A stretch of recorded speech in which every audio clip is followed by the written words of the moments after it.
Export.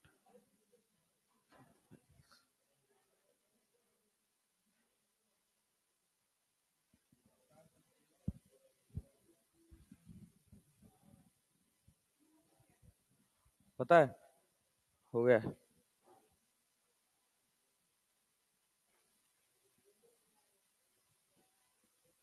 Combination of resistance पढ़ रहे थे ना हम लोग। हाँ भाई,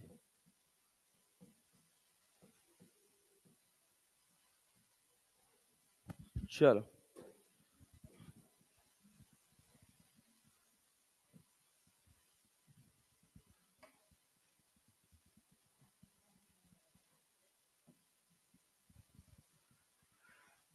देखो बच्चा, आज हम पढ़ेंगे कॉम्बिनेशन ऑफ रेजिस्टेंस और किरचॉफ्स लॉ।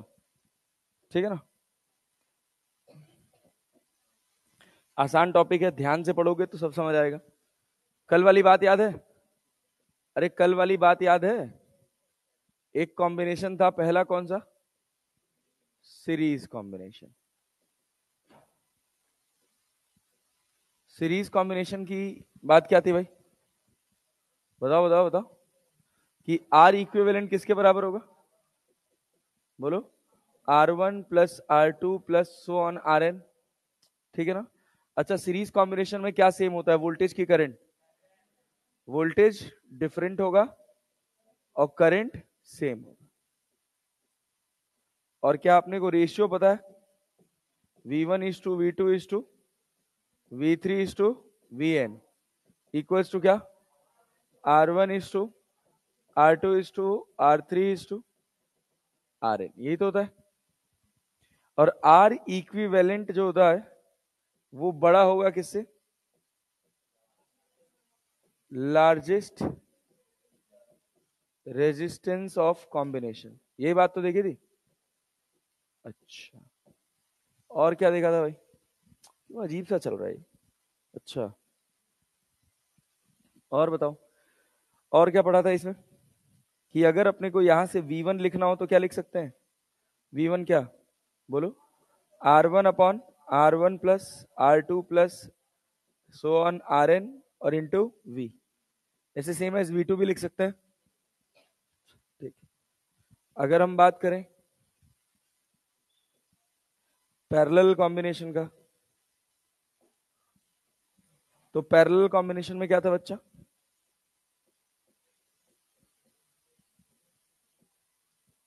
जनरल फॉर्मूला क्या था? 1/R equivalent will be equal to 1/R1 plus 1/R2 plus so on 1/Rn। यही तो था ना? इसमें वोल्टेज सेम, करंट डिफरेंट। ठीक है भाई, सस्ती चीज है यार। तो इसमें क्या लिखते हो? I1:I2:In equals to what? 1/R1 1/R2 1/R3 1/Rn। अरे क्लियर है क्या? दो बातें बस इसमें याद रखो, दो वाला रेशियो, कि अगर I1:I2 होगा तो क्या R2:R1 हो जाएगा? अरे हो जाएगा ना? यहां से अगर अपने को I1 लिखना हो तो कोई दिक्कत वाली बात नहीं है। क्या हो जाएगा? R2/R1 प्लस R2 इंटू आई। सेम एज I2 लिखना हो तो I2 के सामने क्या है? R1 है ना? तो क्या लिखोगे? R1 अपॉन, बोलो बोलो बोलो, R1 प्लस R2 इंटू आई। कोई कष्ट, कोई दिक्कत नहीं, बहुत दूर नहीं बैठिएगा भैया। ठीक है ना, आगे आगे बैठिए। अरे यहां तक कहानी क्लियर है? चल आ जाओ और बात करते हैं भाई। इसमें क्या कि आर इक्विवेलेंट जो होगा वो छोटा होगा किससे? Smallest resistance of the combination.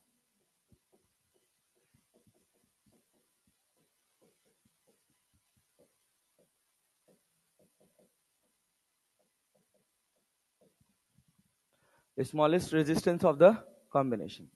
Clear है? चल बहुत सिंपल है, आसान है एकदम। इसके बाद एक और कॉम्बिनेशन होता है जिसका नाम होता है व्हीट स्टोन ब्रिज। क्या नाम होता है भाई साहब? गेहूं पत्थर पुल।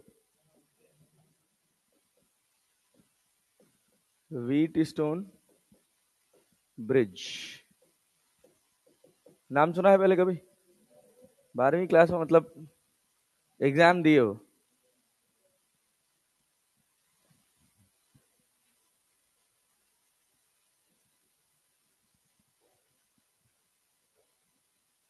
यहां पे बैटरी लगी है और यहां पर गैल्वेनोमीटर लगा है, ठीक है ना।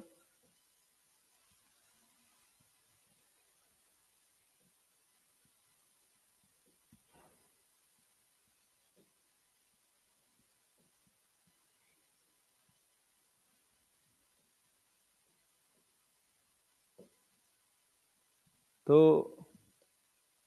गैल्वेनोमीटर की जगह रेजिस्टेंस लगा लो फिलहाल। ये है R1, R2, R3, R4, R1, R2, R3, R4, R5, R5, ठीक है ना। पक्का जी। इसमें से कौन सा बैलेंस्ड, कौन सा व्हीट स्टोन ब्रिज है, पहला वाला कि दूसरा वाला? पहला वाला। किसी को व्हीट स्टोन तो नहीं लग रहा है ना? हाँ भाई, सर हमको तो पहला भी लग रहा है। हाँ, देखना। अबे गधेड़ो, ये देखो, ये दोनों सीरीज में, ये दोनों सीरीज में, फिर इसके साथ पैरेलल हो गया ना। मतलब बहुत बार गलती हो जाता है हमसे जल्दीबाजी में, इसी वजह से हम ये बनाए हैं यहाँ पे। गलती क्या होता है कि हड़बड़ी में व्हीट स्टोन ब्रिज का ऐसा शेप होता है, शेप देख के हम यहाँ बीच वाला उड़ा देते हैं, और देगा भी डेटा ऐसा कि R1/R3 और R2/R4 बैलेंस हो रहा होगा। समझ रहे हो? तो बीच वाला मत गायब कर देना। यहां देखो, यहां पर क्या है, क्या है, ये टर्मिनल ऐसे लगा है, ये टर्मिनल के अलोंग है या टर्मिनल के परपेंडिकुलर है? भाई इसमें दिक्कत होगा ना सॉल्व करने में, कि ये दोनों को आप पैरेलल बोल नहीं सकते, क्योंकि अगर हटाओगे तो कॉमन टर्मिनल पे लगाओगे, अगर यहां लगाओगे तो ये ब्रांच खाली हो जाएगी, यहां लगाओगे तो ये ब्रांच खाली हो जाएगी। क्लियर है ना? तो ये दोनों डायरेक्ट पैरेलल नहीं है, ये दोनों भी नहीं है, ये दोनों भी नहीं है। जब ऐसा दिखे कि कोई भी एक दूसरे के पैरेलल अपने को समझ नहीं आ रहा है, तब व्हीट स्टोन जाएगा। यहां तो दिख रहा है कि ये दोनों सीरीज में है, ये दोनों सीरीज में, फिर इसके साथ पैरेलल में है, तो याद रखना ये व्हीट स्टोन नहीं है, व्हीट स्टोन नहीं है, ठीक है ना बेटा जी। यहां देखो, यहां पर क्या होता है कि अगर R1/R2 R3/R4 के बराबर है, R1/R2 R3/R4 के बराबर है, तो जो करंट होता है ना I इन R5, ये हो जाता है 0। और जिस रेजिस्टेंस में कोई करंट नहीं दौड़ती है उसको रिडंडेंट एलिमेंट बोलते हैं। क्या बोलते हैं? Redundant element. तो ये रिडंडेंट एलिमेंट होता है, इसको हटा देते हैं।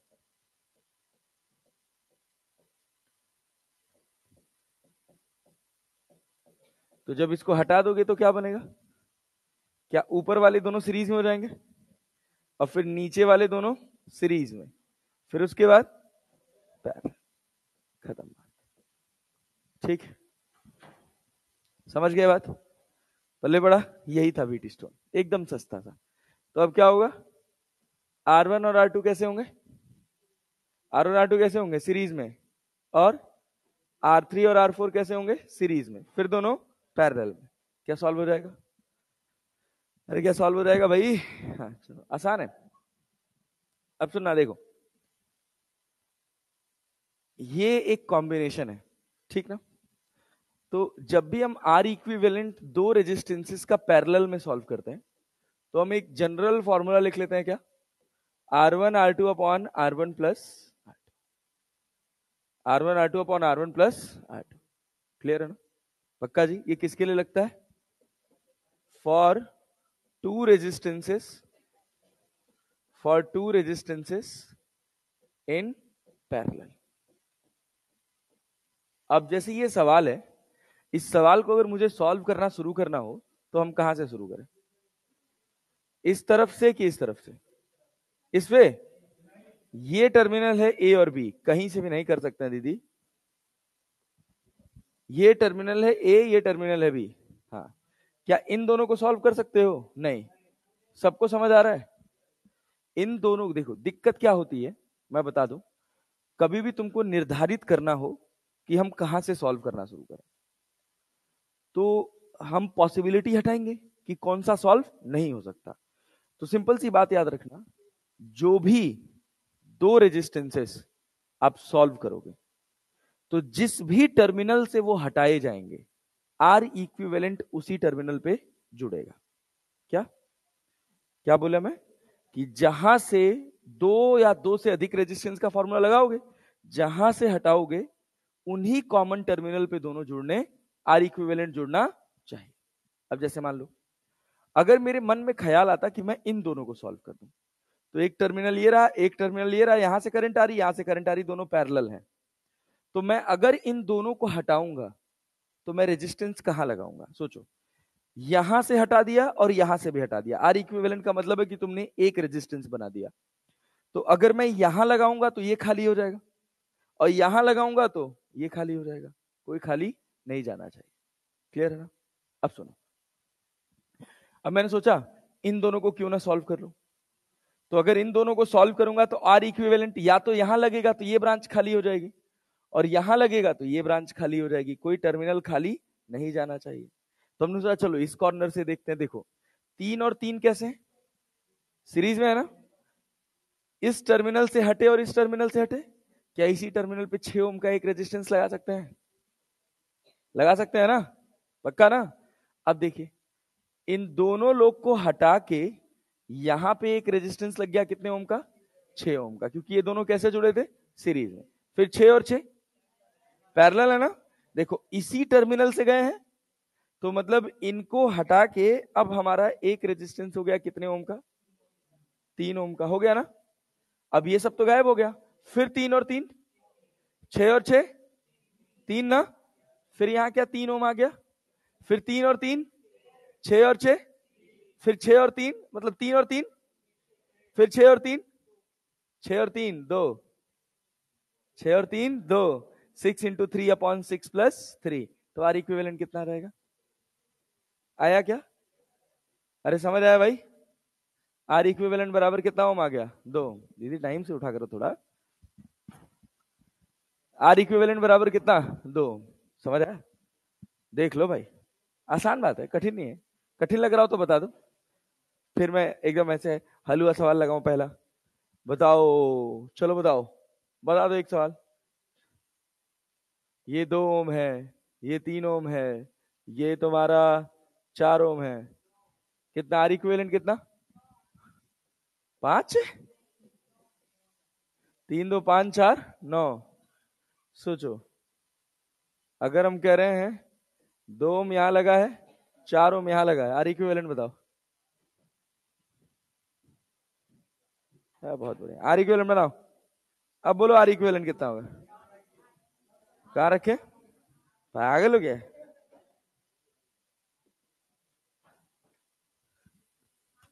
8 ओम, 8 ओम। 4 और देख, 6 और 3, 6 और 3 2 ना, 6 3 9 ना बोल देना। 6 और 3 2 पैरेलल है ना, 2 2 4 4। और समझदार हो। आखिरी सवाल ये लगाओ।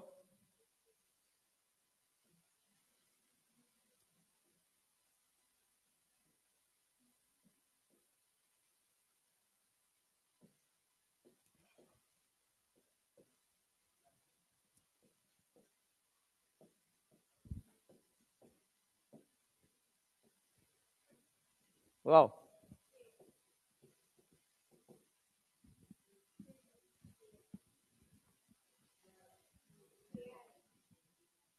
कितना?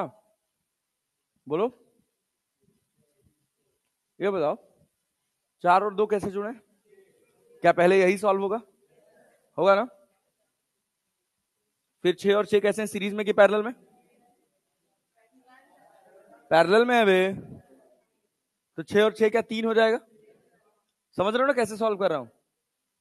देखो ये हो गया 1, ये हो गया 2, जो नंबर सॉल्व हुआ 3 4 5 6 और 7, यही सॉल्व हुआ है। तो जब मैं R12 सॉल्व करूंगा तो 4 और 2 सीरीज में तो जोड़ दूंगा, 4 + 2 बराबर कितना हो गया? अब R1 से 3 सॉल्व करूंगा तो 6 और 6 पैरेलल में है, तो पैरेलल का 6 इंटू 6/6 प्लस 6, ये हो गया कितना 3 ओम। फिर R1 से 4 सॉल्व करूंगा तो इतने पूरे का 3 ओम आया और इसका 3 ओम है तो कितना हो गया 6 ओम। अरे हुआ ना, मतलब R1 2 3 plus R4 that is equal to कितना ओम हो गया 6 ओम। फिर अब R1 से 5 सॉल्व करूंगा तो 6 इंटू 3/6 प्लस 3, तो 18/9 हो जाएगा तो कितना 2। अब फिर R1 2 7 सॉल्व करूंगा, क्या लिखूंगा 2 प्लस 2 प्लस 2, कितना हो गया 6 ओम ना। अरे 2 प्लस 2 और इसका 2 तो निकाले ही हो गया, सिंपल। कठिन है फुल ऑन फर्जी टाइम पास। अच्छा चलो जरा तो ये सवाल बनाओ तो।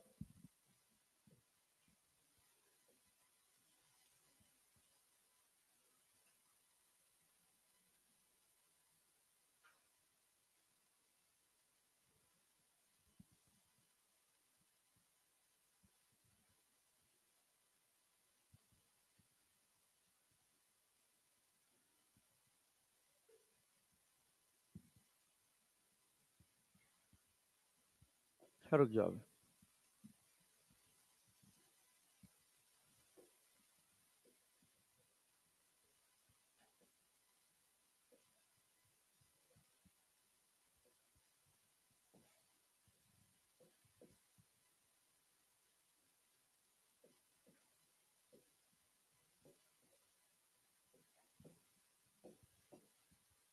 आर इक्विवेलेंट बता दो। आर इक्विवेलेंट बताओ,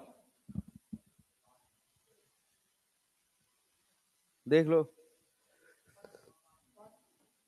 5 ओम। कैसे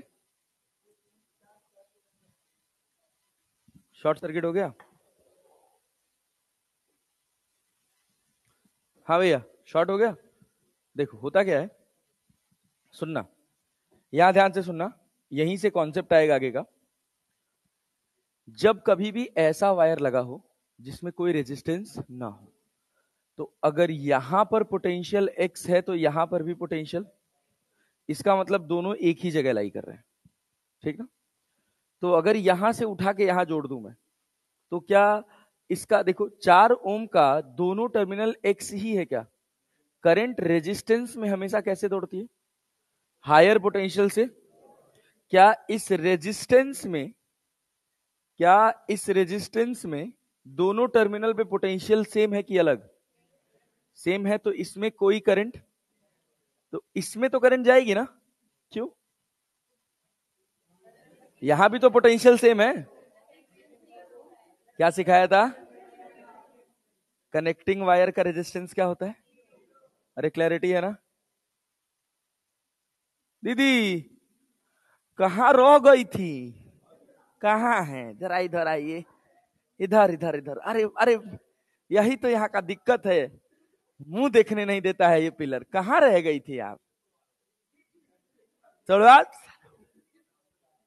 इसी में चुनवा दो जो लेट आ रहे तोड़वा के।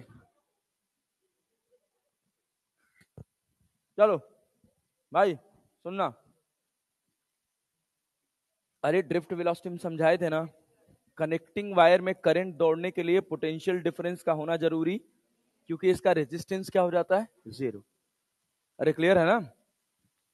तो इसमें कोई करंट नहीं जाएगी, तो जिसमें कोई करंट नहीं जाती उसको क्या नाम देते हैं? Redundant element. इसके होने ना होने से कोई फर्क पड़ता नहीं।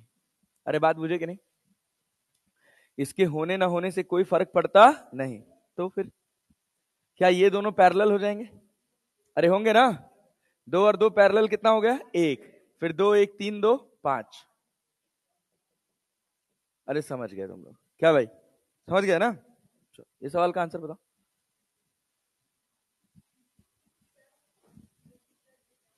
हाँ हम कहे थे लेट आओ।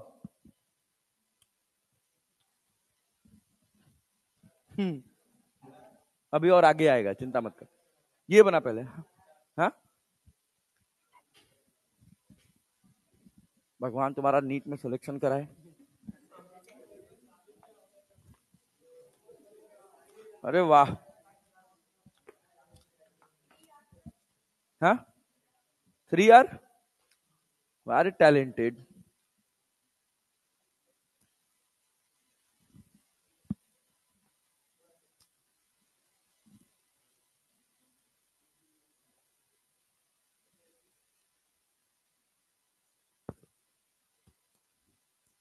बनाओ।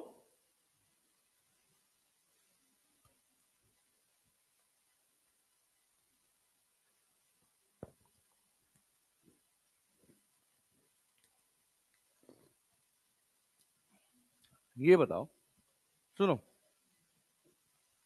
अब धीरे धीरे आगे बढ़ेंगे ना यार, वही सस्ता सस्ता फॉर्मूले पे सवाल थोड़ी बनाएंगे। है वैसे ये भी सिंपल ही, बट ध्यान दो। कितना? हाँ 4R/3, R+R/3, ठीक। सुनो, हाँ क्या बात है, सुनो सुनो सुनो, नहीं सही है, 4R/3 ना, हाँ सही है।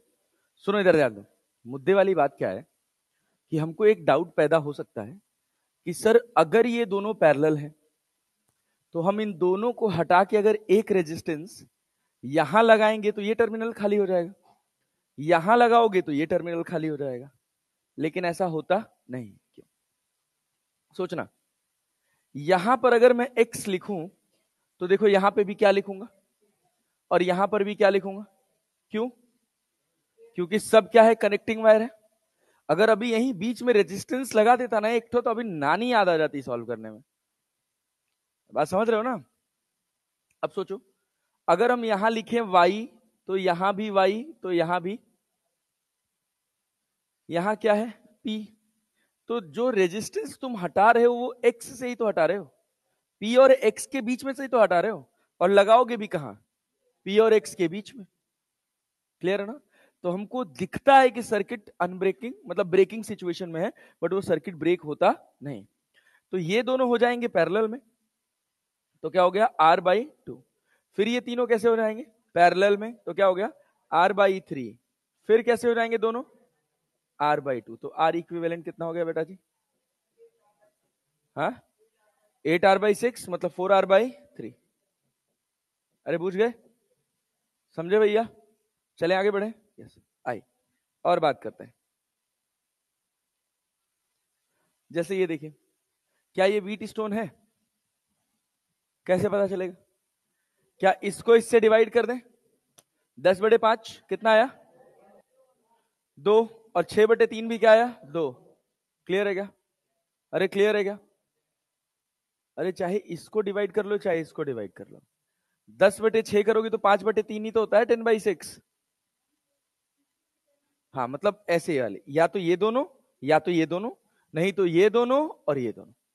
अरे अगर मान लो हम कहे गधा हो भाई एकदम से तुम लोग, ये R1 है ये R2 है, ये R3 और ये क्या है R4 है। अगर हम लिखे हैं R1/R2 बराबर क्या R3/R4, तो इसका क्या मतलब R1/R3 बराबर R2/R4 नहीं हो सकता है? R3 नीचे ले गए R2 वहां ले गए, ठीक है ना? समझ आया? तो देख 10 और 5 का 2 हो गया और 6 और 3 का भी 2 हो गया, क्या बीच में से उड़ा दोगे, 20 ओम को उड़ा दोगे, तो आर इक्विवेलेंट कितना आएगा बोलो? ऊपर हो जाएगा कितना 16, अरे ऊपर 16 ओम ना, और नीचे कितना 8 ओम ना, तो 16/128, तो मतलब आर इक्विवेलेंट बराबर 16 गुणे 8/24, 8×3 = 24 मतलब कितना 16/3 ओम। अरे क्लियर है क्या? कठिन तो नहीं लगा? कठिन तो नहीं लगा? नहीं। ओके चलो, तो व्हीट स्टोन का एक और सवाल है उसको भी निपटा ही देते हैं। अगर मान लो हम कहते कि यहां 10 ओम है, यहां 6 ओम है, ए बेटा यहां 3 ओम है, यहां 5 ओम है, और यहां पर 5 ओम है। हम कहे आर इक्विवेलेंट बताओ, क्या बता पाओगे आर इक्विवेलेंट? बोलो।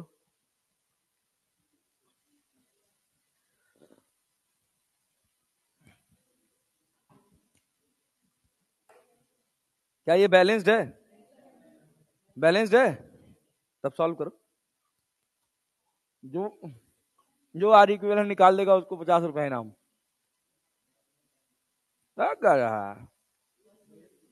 हाँ, ले लो, 2 मिनट निकालो।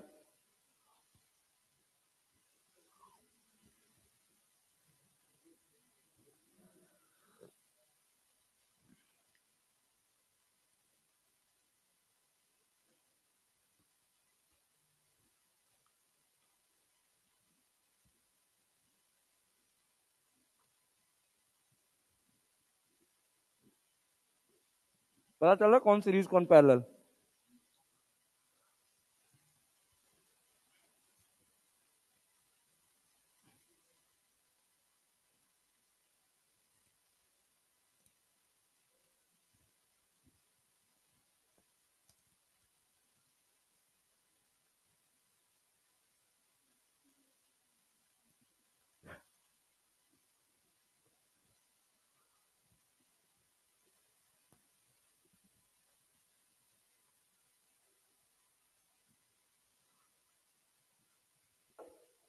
आओ छोड़ो, हो गया बस, टाइम अप। हाँ? अरे इधर देखो यार, जो तुम कर रहे हो उससे नहीं बनेगा। अरे इतना मेहनत थोड़ी करना। हाँ, अब तुमको लगता है कि हम दो ठो रेजिस्टेंस का सवाल करा के किरचॉफ्स का सवाल कराने लग जाएंगे? सुनो, आओ बच्चा आओ तुम। नहीं नहीं, बैच 1 है। हाँ, मेरी नहीं है, बैच 2 में आज क्लास नहीं है। बैठो, पढ़ना आराम से कुछ भी। आओ इधर देखो, सुनो, होता क्या है, एक तरीका बता रहा हूं डायरेक्टली। वैसे किरचॉफ से इस सवाल को लगाया जाता है तो वो बहुत बड़ा होता है, ठीक है ना, बहुत लेंदी हो जाता है, तो उसमें 5-7 मिनट लग जाता है। Unbalanced wheat stone bridge solve करने का एक बहुत बढ़िया सा ट्रिक है, ठीक है ना, आज सिखाते हैं। हम इंजीनियरिंग में सीखे थे पहली बार, एम बना दो। क्या बना दो? ऐसे ही एम बनाना है, ऐसे जैसे जिस सीक्वेंस में मैं बनाया हूं, ठीक ना। अब इसको इसमें मल्टीप्लाई करो, पहले 6 से 10 गए तो आर इक्विवेलेंट लिखो 6 गुणे 10। फिर 10 से कहां गए? फिर लिखो 10 गुणे 5। फिर लिखो 5 गुणे 3। फिर प्लस लिखो 3 गुणे 5 डिवाइडेड बाई, इन दोनों को जोड़ दो, 10 प्लस 3, बीच वाला कितना था? 5। क्या इस वाली लाइन में भी 5 है और इस वाली लाइन में भी 5 है? 2 बार आया है ना, तो इसको 5 प्लस 5 2 बार जोड़ दो, आर इक्विवेलेंट हो गया 60 plus 50 plus 15 plus 15 divided by 5 5 10 10 20 3 23। R equivalent आ गया कितना? 6 5 11 110, 140/23। अरे पूछे, आया? समझ आया? सुनना ध्यान से, फिर से सुनो। ऐसे खूब सारी ट्रिक सिखा दूंगा आज रेजिस्टेंस सॉल्व करने का। मतलब आज के बाद तुम कॉम्बिनेशन ऑफ रेजिस्टेंस के किसी सवाल में नहीं अटकोगे। मान लो हम कहे ये 10 ओम है, ये 5 ओम है। हाँ बच्चा, ये 10 ओम है और 10 5 5 10, 10 ओम 5 ओम, 5 ओम 10 ओम, ये 10 ओम, इसको भी 5 ही कर लो, 5 ओम। कहा गया आर इक्विवेलेंट बताना है। बताओ क्या बैलेंस्ड व्हीट स्टोन ब्रिज है? सुनो सुनो ध्यान से सुनो, जब बैलेंस्ड अनबैलेंस्ड सॉल्व करने का ट्रिक है। किसको सॉल्व करने का ट्रिक है? अनबैलेंस्ड। क्लियर है ना? 10 5 5 5 10, क्या ये बैलेंस्ड है? 10/5 क्या हो गया? 2। और 5/10 क्या हो गया? 1/2। अनबैलेंस्ड है। तो जैसे ही अपने को अनबैलेंस्ड दिखेगा तुरंत क्या अपन एम बनाएंगे, और एम बनाएंगे ना भाई, तो किसको किसमें मल्टीप्लाई करेंगे? आर इक्विवेलेंट में किसको किसको मल्टीप्लाई करेंगे? पहले 5 गुणे बोलो बोलो बोलो, प्लस 10 गुणे 5 प्लस 5 गुणे 5 प्लस 5 गुणे 10 डिवाइडेड बाई 10 प्लस 5 और बीच वाले को 2 बार ना प्लस 10। समझ आया कि नहीं? बीच वाले को कितनी बार जोड़ना है? 2 बार। अरे क्लियर है? हो गया। तो आर इक्विवेलेंट कितना आएगा? 50 हाँ 7 7 ना। तो आर इक्विवेलेंट बराबर कितना? 175/25 ना। आंसर। कठिन है? कठिन है नहीं ना? सिंपल है, बहुत सिंपल है यार, ऐसे काम आएगा। ठीक है। हाँ क्या बे? क्या डायरेक्शन कैसे पता चलेगा? कंटाप मारा बस, जबरदस्त नाच के गिर जाओगे गधा दास। यही तब से एम बना रहे हैं। तो कैसे एम बना रहे हैं? आंखों आंखों बटन लगाए हो क्या बे? तो हम क्या बोले अभी? नेता बनो, मां मुंह घूम जाएगा अभी। फालतू क्लास का टाइम खराब करना है बस खाली। कह रहे 10 बार चिल्लाए कि एम ऐसे ही बनाना है। ज्यादा नेता बनवा, चश्मा मारे मुंह फोड़ देता है गदादास। चला जा सुन। अब इसको सिंप्लीफाइड फॉर्मूले में लिखते हैं। ये देख भाई, दिल पे मत लियो यार। पता चला दुखी हो गया, हमको कैसे डांट दिए। नहीं नहीं, पागल हो क्या? मैं क्यों किसी को दुखी करूं भाई? मैं क्यों किसी पाप का भागीदारी बनूं? हाँ भाई, हो गया। अगर ये अनबैलेंस्ड है, क्या है भाई? अनबैलेंस्ड है, तो क्या एम ऐसे ही बनाओगे? अरे बनाओगे ना। तो जनरल फॉर्मूला आर इक्विवेलेंट का क्या लिखोगे? R2 into R1 plus R1 into R5 plus R5 into R3 plus R3 into R4 divided by R1 plus R2 plus 2R5। समझ गए? समझ गए? कठिन तो नहीं लगा? हम सस्ता है एकदम, 2 कौड़ी का। अरे क्लियर है? चल और सुनो, और सुनो, और सॉल्व करना सिखाते हैं। देखो, अगर मान लो हम तुमसे कह दें कि तुम्हारे पास एक रेजिस्टेंस, 2 रेजिस्टेंस, 3 रेजिस्टेंस ऐसे लगा हुआ है। यहां से एक वायर ऐसे इसमें जुड़ गया है और यहां से एक वायर चला है, ऐसे रेजिस्टेंस लग गया है। ये भी आर, ये भी आर, ये भी आर, ये भी आर, ये भी आर। मुझसे कहा गया आर इक्विवेलेंट बताना है। क्या बताना है? R equivalent. तो हम कैसे निकालेंगे आर इक्विवेलेंट? बोलो। कहाँ का? यहां का और यहां का पोटेंशियल सेम होगा, तो निकालो ना।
बना?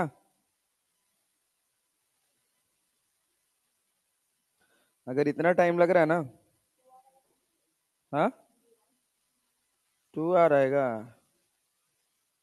अच्छा, आर आ रहा है।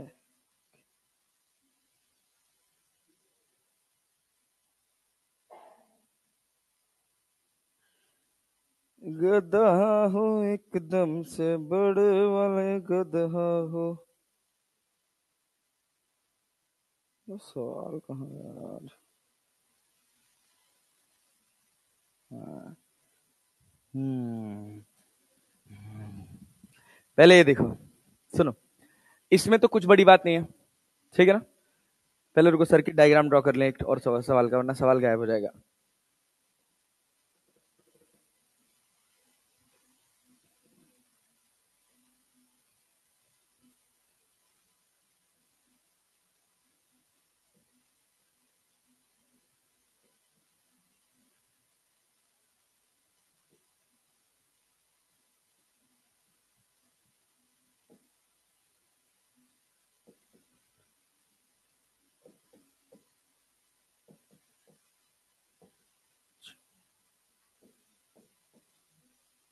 डरना मत, सब बहुत आसान होता है। देखो, बस सुनो, इधर ध्यान दो, यहां देखो, R R R R R R लगा हुआ है ना। एक देखो, एक तरीका होता है सर्किट को रिड्यूस करने का। कैसे रिड्यूस करते हैं? देखो, अगर कोई कनेक्टिंग वायर लगा है, क्या कनेक्टिंग वायर, तो यहां पोटेंशियल एक्स है, तो यहां भी क्या होगा, एक्स। यहां ए है, तो क्या यहां भी ए होगा? नहीं, ए नहीं होगा ना। तुमको कितने अननोन पॉइंट्स है, कितने टर्मिनल्स मिले तुमको? 3, एक ए, एक बी और एक एक्स, और यहां वाई। 4 टर्मिनल। कितने 4 टर्मिनल? ये सोचो, सुनो, देखो, तुमको कुछ नहीं करना। पहले जब भी ऐसी सर्किट आ जाए, तो सर्किट को रिड्यूस करने के लिए तुमको क्या सोचना है कि क्या कहीं ऐसा वायर है जिसमें कोई रेजिस्टेंस नहीं लगा हुआ है? क्या है? यस सर, ये वायर है जिसमें कोई रेजिस्टेंस नहीं लगा हुआ। यहां पर पोटेंशियल कितना है? ए। तो यहां क्या होगा? ए। क्या यहां ए हो सकता है? हो सकता है? नहीं, नहीं हो सकता है ना। तो क्यों ना, क्योंकि कोई ना कोई रेजिस्टेंस लगा है, तो कुछ ना कुछ पोटेंशियल ड्रॉप होगा। तो मैंने क्या मान लिया? एक्स। हर नोड पे जहां जहां 2 वायर से अधिक वायर जुड़ा है, मतलब 2 वायर ऐसे जुड़ता है, उसको नोड नहीं बोलते हैं। मतलब इसको नोड मत बोलना, नोड ये है। अरे क्लियर है ना? एक वायर ये आ रहा है, एक वायर ये आ रहा है, जहां से दोनों अलग अलग हो रहे हैं। ब्रांचेस समझते हो ना? हाँ। तो जितनी भी गांठ मिलेगी जहां पर 2 या 2 से अधिक वायर जुड़े हैं, उन सब जगह का तुमको पोटेंशियल मार्क करना है। क्या मार्क करना है? पोटेंशियल। यहां क्या है? ए। यहां ए लिख सकते हो? नहीं, क्योंकि बीच में रेजिस्टेंस लगा है, कुछ ना कुछ ड्रॉप होगा। अब इसका नंबर आया, वहां बी था, यहां एक्स था, मैंने कहा यहां वाई। तो देखो, क्या ये भी वाई होगा? अरे होगा ना। यस। कितने टर्मिनल्स मिले? 4। ए, एक्स, वाई और बी। तो हम कह रहे हैं यहां पे लिखो ए, यहां पर लिखो एक्स, यहां पर लिखो वाई, और यहां पर लिखो बी। क्लियर? सीक्वेंस में ए बी, वैसे वाई लिख देना था, एक्स लिख देना था, बट इतने से कोई फर्क नहीं पड़ेगा। तो देखो, क्या ए और एक्स के बीच में एक रेजिस्टेंस लगा हुआ है? लगा हुआ है ना। तो हमने लगा दिया ए और एक्स के बीच में एक रेजिस्टेंस। क्या ए और वाई के बीच में भी लगा हुआ है? एक रेजिस्टेंस किसके बीच में लगा हुआ है? ए और वाई के बीच में। तो लगा दिया, लगा दिया। वाई और एक्स के बीच में कितना रेजिस्टेंस लगा है? एक ये रहा और एक ये रहा, 2 रेजिस्टेंस है ना। तो दोनों को कैसे जोड़ोगे? पैरेलल में। क्यों? क्योंकि दोनों का वोल्टेज सेम है। जब वोल्टेज सेम होता है, वोल्टेज डिफरेंस जब सेम होता है, तो कॉम्बिनेशन कैसा होता है? पैरेलल। जैसे इसके दोनों टर्मिनल का पोटेंशियल डिफरेंस कितना है? एक्स और वाई। इसके दोनों का कितना है? एक्स और वाई। अरे है ना। तो कॉम्बिनेशन कैसा हो जाएगा? पैरेलल। नहीं आया? समझ पाए? सुनना। और फिर फाइनल किससे जुड़ा हुआ है? आर। ये किए थे, ये आर, ये आर, ये आर, ये आर और ये आर। आर और आर कितना हो गया? पैरेलल में जुड़े R/2। ऊपर लग गया आर, और नीचे हो गया कितना? ये आर के साथ जोड़ दोगे इसको, तो क्या 3R/2 हो जाएगा। और यहां पे क्या लगा है? आर। तो इसका आर इक्विवेलेंट कितना हो जाएगा? 3/5। 3/5 आर, 3/5 आर और प्लस आर। तो आर इक्विवेलेंट हो जाएगा 3/5 आर प्लस आर। तो 5 3 8, 8R/5। किसी ने ये आंसर बोला नहीं था भाई? अरे क्लियर है ना? दीदी समझ आया पूरा? यही समझा रहे थे पहले भी, ठीक है ना। अब सुनो, अब इस सर्किट को हमको रिड्यूस करना है ना। यहां क्या है? ए। यहां क्या है? क्या बीच में एक कनेक्टिंग वायर लगा हुआ है? ऐसे अगर सिंबल बना, इसका मतलब है वायर टच नहीं कर रहा है। ऊपर से जा रहा है, क्लियर है ना? तो क्या ये कनेक्टिंग वायर लगा हुआ है, तो यहां x तो यहां भी हो गया ना, यहां x मान सकते हो नहीं, कुछ ना कुछ ड्रॉप होगा, तो ये क्या, तो ये भी क्या, कितने टर्मिनल्स मिले, ए बी एक्स वाई मिला ना, तो हम यहां पे लिखेंगे ए, यहां पे लिखेंगे ए से कौन जुड़ा डायरेक्टली, एक्स भी जुड़ा है और वाई भी जुड़ा है, और फिर फाइनली क्या है, बी। अरे क्लियर है ना? देखो ए और वाई के बीच में कितना रेजिस्टेंस है, कितना है, ऐसा करो, ए के बगल में क्या लगाओ वाई, और बी के बगल में क्या लगाओ एक्स, फायदा हो जाता है इससे, थोड़ा मतलब कॉम्प्लेक्स कम होगा। ये बी और एक्स के बीच में कितना लगा है, 2 ओम, क्या लगा दें, लगा देना भाई, यस सर, टिक कर दिया, इसको इसको टिक कर दिया, ये हो गया। फिर एक्स और वाई के बीच में 15 और 10 25, 15 और 10 25, 25 ओम लगा दिया। फिर देखो, फिर एक्स और वाई के बीच में 10 और 10 4 14, क्या 14 ओम फिर पैरेलल में जोड़ दें, अरे जोड़ दें।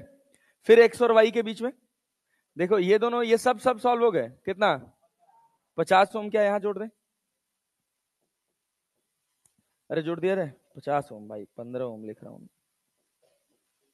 कितना हो गया 50 ओम। फिर कौन सा बचा, क्या ये दोनों हो गए, क्या ए और वाई के बीच में कितना ओम लगा है, क्या आप सॉल्व करें या कर लोगे, कर लोगे ना, ये कितना ओम था, एक्स और बी के बीच में 2 ओम, क्या इक्विवेलेंट निकाल दोगे, मतलब सर्किट अगर शॉर्ट हो रहा है तो शॉर्ट करने आ रहा है, आ रहा है ना। चलो देखो एक और बात, मॉड्यूल लाए हो, एक सवाल है मॉड्यूल का, दो कराएं।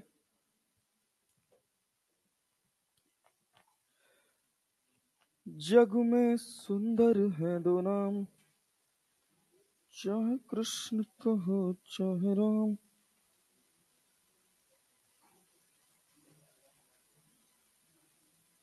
हाँ बच्चा, देखो सवाल कहां गया यार,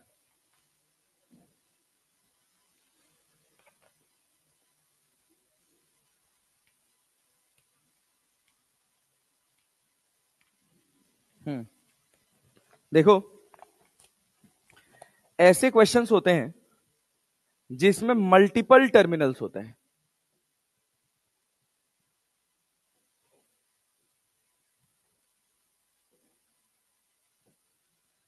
रिडंडेंट एलिमेंट किसको बोलते हैं, जिसमें कोई करंट ना जाए, याद रहेगा ना ये बात।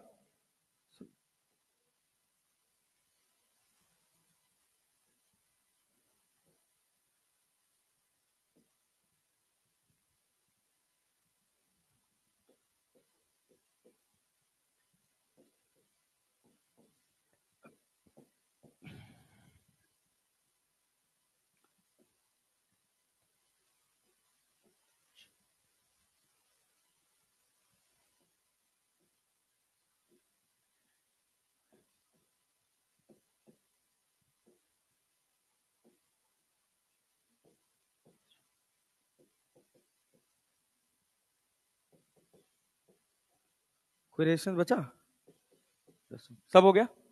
कहा गया ए और सी के बीच में रेजिस्टेंस बताओ, किसके किसके बीच में, ए और सी के, आर ए सी।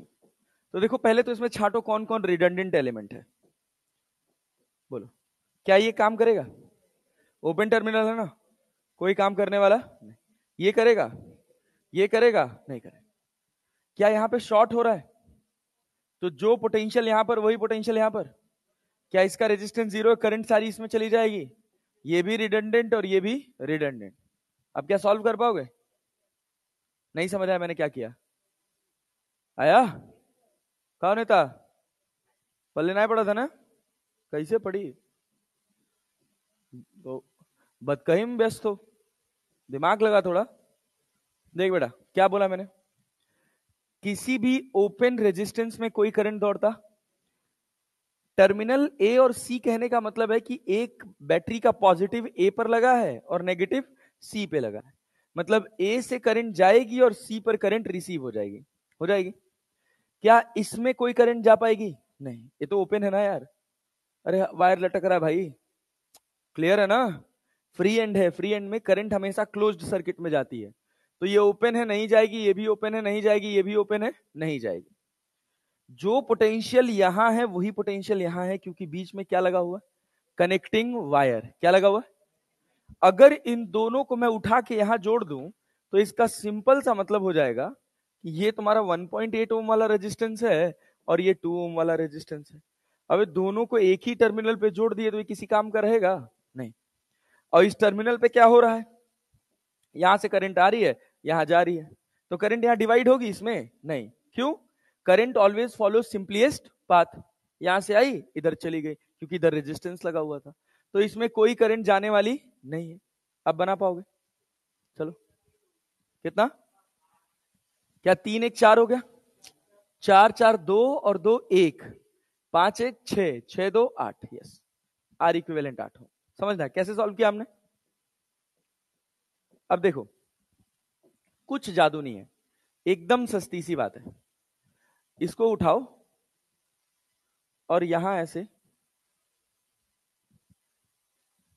हाँ छोटा ही करेंगे, वही करेंगे। कहां रखूं इसको यार? हाँ,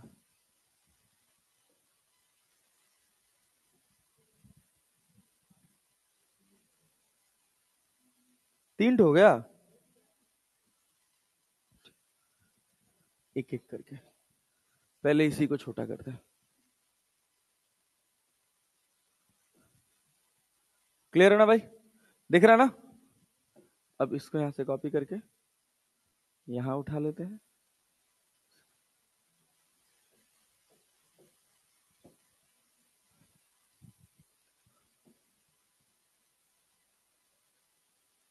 देखो मित्र, हम किए कुछ नहीं है, इसको मिटा दें। देखना,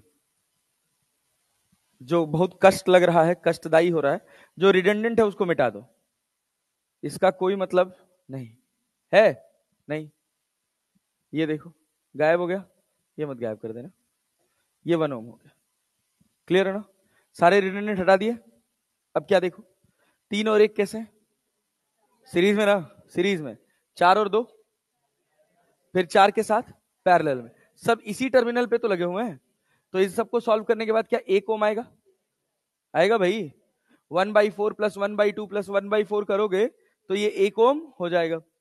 2 1 3 और 3 और 5 8, तो आर इक्विवेलेंट कितना ओम हो गया? 8। कठिन तो नहीं लगा?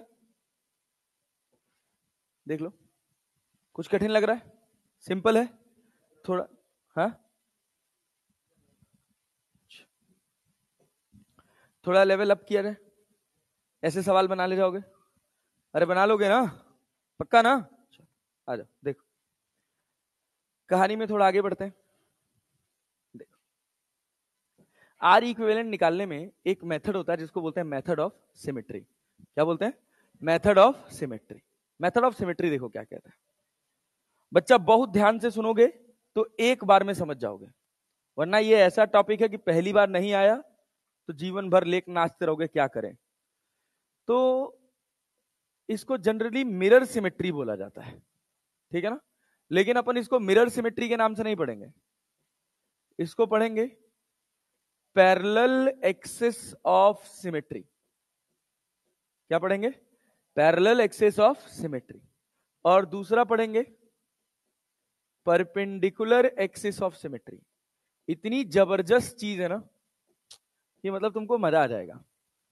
2 सिमेट्रीज हैं, एक पैरेलल एक्सिस सिमेट्री और एक क्या, perpendicular axis symmetry. Parallel axis symmetry और परपेंडिकुलर एक्सिस सिमेट्री में डिफरेंस क्या है? परपेंडिकुलर एक्सिस सिमेट्री, ठीक है ना? सुनिएगा, पैरेलल एक्सिस सिमेट्री, पहली बात कि ये लगती है टर्मिनल के अलोंग। टर्मिनल के अलोंग सिमेट्री को क्या बोलते हैं? क्या बोलते हैं? Parallel axis symmetry. समझ रहे हो? और टर्मिनल के परपेंडिकुलर वाले को क्या बोलेंगे? ऑब्वियस सी बात है, नाम से ही क्लियर हो रहा है। क्लियर है ना? टर्मिनल की परपेंडिकुलर सिमेट्री को, अभी सवाल देखोगे तो और समझ आएगा, सिमेट्री को क्या बोलते हैं? Perpendicular axis of perpendicular axis of symmetry. ठीक है ना? इसमें क्या होता है, परपेंडिकुलर में सिमेट्रिक ब्रांचेस में करंट सेम होती है। सिमेट्रिक ब्रांचेस में करंट सेम होती है। ठीक है ना? यहां ये ध्यान देना है। और यहां पर ध्यान देना है सिमेट्रिक नोड्स पर। नोड्स का मतलब समझते हो ना, जहां पर दो वायर जुड़े हुए हैं। ठीक है ना? सिमेट्रिक नोड्स पर पोटेंशियल सेम होता है। यही दो लाइन पे मैं तुमको पूरा एक्सिस ऑफ सिमेट्री समझा रहा हूं। दो लाइन क्या? एक पैरेलल एक्सिस सिमेट्री में किसके अलोंग लगेगा? टर्मिनल के अलोंग। और उसमें सिमेट्रिक नोड्स पर क्या सेम होगा? पोटेंशियल। परपेंडिकुलर में टर्मिनल के परपेंडिकुलर लगेगा और सिमेट्रिक ब्रांचेस में करंट सेम होगी। क्लियर है क्या? इन सारे मेथड्स को हम यूज करते हैं टू रिड्यूस द सर्किट। और ये सब लगाने के बाद हम जो इन दोनों से कॉमन चीज ढूंढते हैं वो ये है कि कौन से ऐसे रेजिस्टेंसेस हैं जो रिडंडेंट एलिमेंट है। क्या है बच्चा? मतलब जिसमें कोई करंट जाने वाली नहीं, उनको उड़ा देते हैं बस। अरे क्लैरिटी है? और सर्किट आपका सिंप्लीफाई हो जाता है। बात याद रहेगी? ऐसी कोई बात ही नहीं है इन सब में कि जो आप याद ना रख सकें। अभी ये सब भी सवाल आएंगे, करंट निकालने वाले, वोल्टेज निकालने वाले, सब आसान होते हैं। अब जैसे ये सवाल है, देखो ये कौन सी एक्सिस के अलोंग सिमेट्रिक है? ये टर्मिनल है ना, ए और बी, है ना? समझते हो ना? टर्मिनल समझते हो ना, जहां पे बैटरी कनेक्ट करनी है। क्या इसके अलोंग ये सिमेट्रिक है कि नहीं? मिरर इमेज है कि नहीं है? है। और परपेंडिकुलर के अलोंग भी है। अरे दोनों में है ना। अगर इस एक्सिस के अलोंग सिमेट्री यूज करोगे तो इसको क्या बोलेंगे? पैरेलल की परपेंडिकुलर। और परपेंडिकुलर में वोल्टेज सेम होता है कि करंट? करंट सेम होता है ना। किसमें? सिमेट्रिक ब्रांचेस में। किसमें? पक्का ना हो? अरे कठिन तो नहीं लग रहा है? नहीं। क्या ये इसका मिरर इमेज है? सुनना ध्यान से, मुझे लगाने दो आराम से, बस खाली तुम ध्यान से सुनो, अभी सब अपने आप बना पाओगे। क्या ये इसका मिरर इमेज है? तो हम कहे इसमें करंट I1 गया है तो इसमें भी क्या गया है? समझ रहा है क्या? क्या ये इसके सिमेट्रिक है ना? तो इसमें I2 गया है तो इसमें भी क्या जाएगा? I2 जाएगा भाई। क्या ये और ये सिमेट्रिक है? तो इसमें अगर I3 गया है तो इसमें क्या जाएगा? इसमें कोई करंट गया? सारी करंट यहां से यहां चली गई, सारी करंट यहां से यहां चली गई, सारी करंट यहां से यहां चली गई। इसके होने का कोई मतलब है नहीं। तो क्या तुम्हारा सर्किट सिंप्लीफाई हो जाएगा? ऊपर वाले में ब्रांच में कितने रेजिस्टेंस? 2। उसके नीचे वाले में 2। उसके नीचे वाले में 2। अरे बीच वाला गायब हो गया क्या? ये टर्मिनल ए और ये टर्मिनल बी, ये आर, ये आर, ये आर, ये आर, ये आर, ये आर। क्या R equivalent to R by 3 हो जाएगा? हो जाएगा। आपको लगेगा मास्टर पैरेलल एक्सिस वाला भी देख लेते हैं एक बार। तो देखो, अगर मैं पैरेलल एक्सिस ऑफ सिमेट्री की बात करूं, समझ पाए कि नहीं? कठिन तो नहीं लगा? बहुत सिंपल होता है यार, ये सब बहुत सिंपल, 2 कौड़ी का। ये बताओ, क्या ये इस लाइन के अलोंग सिमेट्रिक है? तो सिमेट्रिक नोड्स पे पोटेंशियल सेम होगा। तो सिमेट्रिक नोड कौन सी है? ए और बी सिमेट्रिक नोड्स है। हम माओ उड़ जाएगा गधेड़े, ये मिरर हो गया अब तेरा। नहीं आया? नहीं आया? हाँ, मिरर मिरर तो अब ऐसे रख दिया गया ना भाई। तो ये ऊपर और ये नीचे, तो सी और डी सिमेट्रिक है ना। तो अगर यहां पर पोटेंशियल एक्स है तो यहां पर भी क्या होगा? एक्स होगा कि नहीं होगा? इसका सिंपल सा मतलब है कि इस पॉइंट को उठा के यहां रख दो। मतलब ये सर्किट ऐसे है ना, ऐसे फोल्ड कर दो। इसी को लोग बोलते हैं फोल्डिंग सिमेट्री। तो अपने को फोल्डिंग, अनफोल्डिंग ये सब नहीं समझना है। ध्यान देना है क्यों हम फोल्ड कर पा रहे हैं। जो पोटेंशियल यहां है वही पोटेंशियल यहां। कितने? अच्छा, एक कॉमन नोड यहां पे, अरे है कि नहीं है? इसको अपन क्या बोल रहे हैं? सी। लॉजिक समझना, लॉजिक समझना क्या होता है इसमें।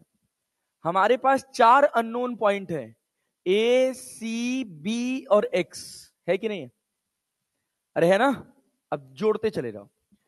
ए और सी के बीच में कितना रेजिस्टेंस लगा हुआ है? एक लगा हुआ है। सी और बी के बीच में भी लगा हुआ है। अच्छा, सी और एक्स के बीच में दो। सी और एक्स ये भी है और सी और एक्स ये भी है ना, तो दो। हो गया ना, हो गया ना। फिर देखो ए और सी के बीच में कितने लगे हुए हैं? ए और एक्स के बीच में, ए और एक्स के बीच में दो, तो क्या यहां लगा दें? क्या एक्स और बी के बीच में भी दो लगे हुए हैं? हो गया सिंप्लीफाई। अब देखो ये कितना है? आर, ये भी आर, ये भी R, R R R R और आर। हो गया ना। और सिंप्लीफाई करोगे तो ये कितना हो जाएगा? आर। ये कितना हो जाएगा? आर। ये देखो ये पूरा आर बाई टू हुआ। ये भी क्या हुआ? क्या व्हीट स्टोन बन गया? अरे बना कि नहीं बना? देख रहे हो, ये तुम्हारे पास है आर बाई टू, ये तुम्हारे पास कितना है? R by two. और ये भी तुम्हारे पास कितना है? R by two. अरे है बच्चा? नहीं आ रहा है? अरे आया हो? पक्का हो? अब सोचो, क्या इसका इसका रेशियो 1/2 है, मतलब 2 है, और इसका इसका भी 2 है, तो इसके होने ना होने से कोई फर्क पड़ता नहीं। तो एक आपके पास पैरेलल में हो गया क्या? 2r, और एक क्या हो गया? r। हो गया ना। तो r इक्विवेलेंट कितना हो जाएगा? नहीं आया भाई? 2r/3। क्या समझ आया? ये वाला आपको थोड़ा भारी भरकम लगा होगा, थोड़ा बड़ा लगा है, थोड़ा बड़ा है, हाँ। फिर भी हमको पता रहना चाहिए। कई बार ऐसा होगा कि परपेंडिकुलर एक्सिस ऑफ सिमेट्री नहीं लगेगी, बस पैरेलल एक्सिस ऑफ सिमेट्री लगेगी। क्लियर है? कई बार ऐसा होगा कि बस परपेंडिकुलर एक्सिस ऑफ सिमेट्री लगेगी, पैरेलल नहीं लगेगी। तो आपको दोनों पता रहना चाहिए। अरे क्लियर है क्या? प्रेफरेंस पे हम किसको रखेंगे? अगर हमको परपेंडिकुलर एक्सिस ऑफ सिमेट्री भी दिख रहा है और पैरेलल एक्सिस ऑफ सिमेट्री भी दिख रहा है, तो क्या यूज करोगे? परपेंडिकुलर। क्या यूज करोगे? परपेंडिकुलर। क्लियर है ना? अरे बात समझ रहे हो? अब जैसे ये सवाल देखो, ये कैसी सिमेट्री है? परपेंडिकुलर की पैरेलल? दोनों। मार मुंह घुमा कर दे रहे, ध्यान से देख। परपेंडिकुलर है। अबे अगर ऐसे खींचोगे गधा, यहां आर है, यहां 2r है, जा नरक हो एकदम से भैया। कौन सा है? आया नहीं तुम लोग को बे? क्या बेइज्जती करा रहे हो यार? क्या इस लाइन के अलोंग सिमेट्रिक है? अबे यहां 2r तो यहां भी 2r ना, यहां r तो यहां भी है ना। ऐसे मिरर इमेज है क्या? इधर r है तो इधर क्या है? 2r। अब शीशा मुंह ना देख पाओ तो बेकार है, फिर धरती पैदा होना। और बात समझे ना? तो इसको क्या बोलते हैं? x। और इसको भी क्या बोलते हैं? x। पक्का? अब देखो, डायरेक्टली हम रिजॉल्व कर रहे हैं। यहां पे लिख रहे हैं r, और यहां पर लिख रहे हैं r, लिखेंगे r/2, r/2। और पक्का ना? बस सिमेट्री समझ गए तो फिर काम खत्म। क्यों r/2 लिखे? a और x के बीच में कितने रेजिस्टेंस है? एक की दो? दोनों पैरेलल होंगे, तो कितना हो जाएगा? r/2। अच्छा, e और c के बीच में r/2। देखो e और x और e और x, क्या r/2 r और r/2 हो गया। फिर इधर क्या हो गया? 2r हो गया। और फिर यहां पे कितना हो गया? 2r और r हो गया ना भाई। देखो व्हीट स्टोन बन गया कि नहीं बन गया? बना कि नहीं बना? ये 2 हो गया और ये भी क्या हो गया? 2 हो गया। तो ये क्या रिडंडेंट हो जाएगा? तो r इक्विवेलेंट में क्या लिखोगे? क्या 2 1 3r, 3r into 3r/2 divided by 3 2 6 3 9, 9r/2। क्या 2 से 2 कट जाएगा, r से एक r कट जाएगा, तो ये कितना हो जाएगा? 3 त्रिक 9, 9 r आ जाएगा भाई, r इक्विवेलेंट। नहीं आया? समझ पाए? r और 2r क्या हो गया? क्या दीदी, कहां गलत हुआ था? हम बोलो क्या की थी?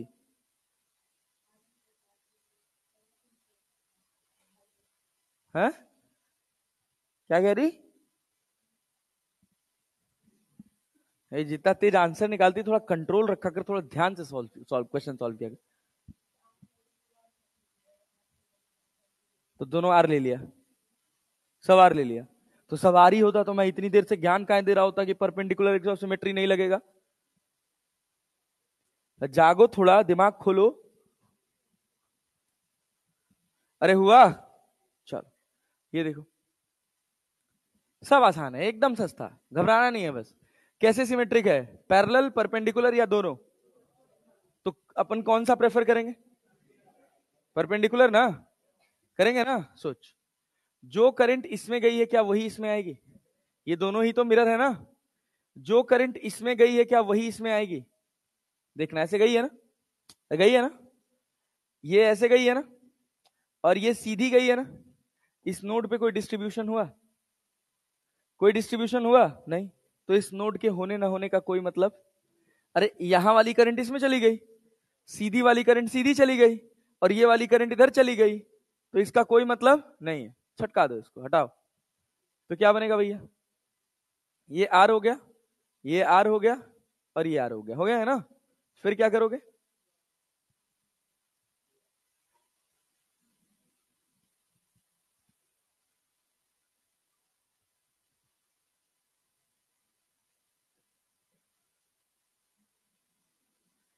हो गया, कठिन तो नहीं है। अब देखो क्या, ये दोनों कैसे हैं? कैसे हैं?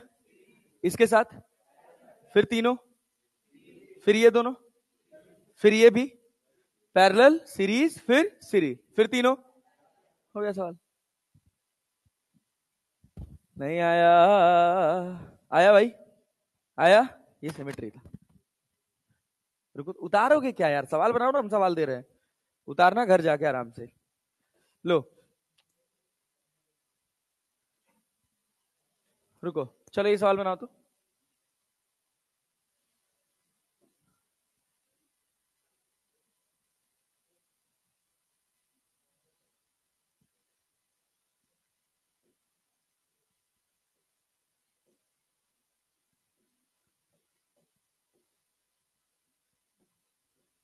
हर वायर का रेजिस्टेंस आर है, और टर्मिनल ये रहा, ये ए और ये बी।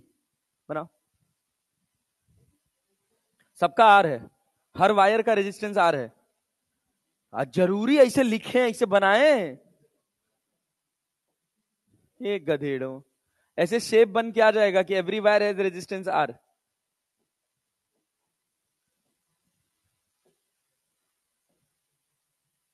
सबका रेजिस्टेंस आर है।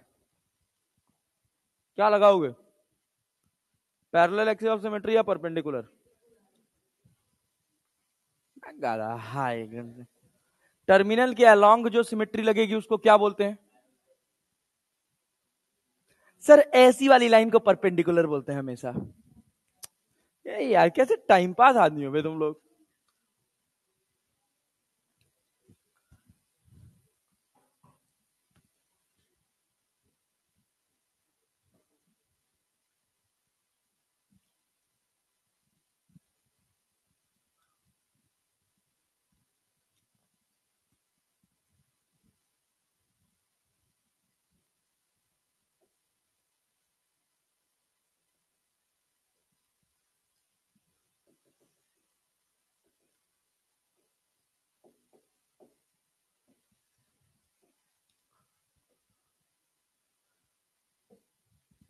सिमेट्रिक है, मिरर सिमेट्री है ना।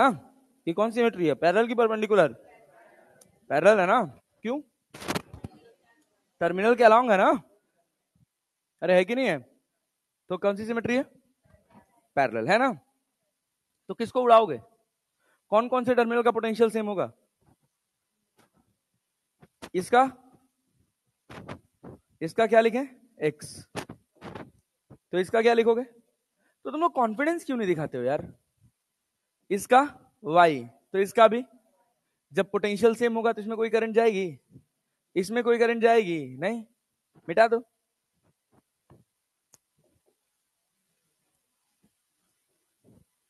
जय मालिक, हे प्रभु कुछ तो करो इन लोग का यार।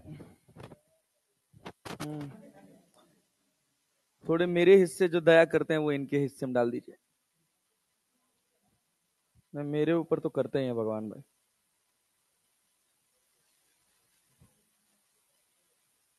ये बताओ, अब लग जाएगा। हमें देख देख कितना सिंप्लीफाई हो गया सर्किट, 2 कौड़ी का सर्किट हो गया। क्या ये सब के सब सीरीज में? क्या ये सब के सब सीरीज में? फिर क्या तीनों पैरेलल हैं? आर आर आर कितना हो गया?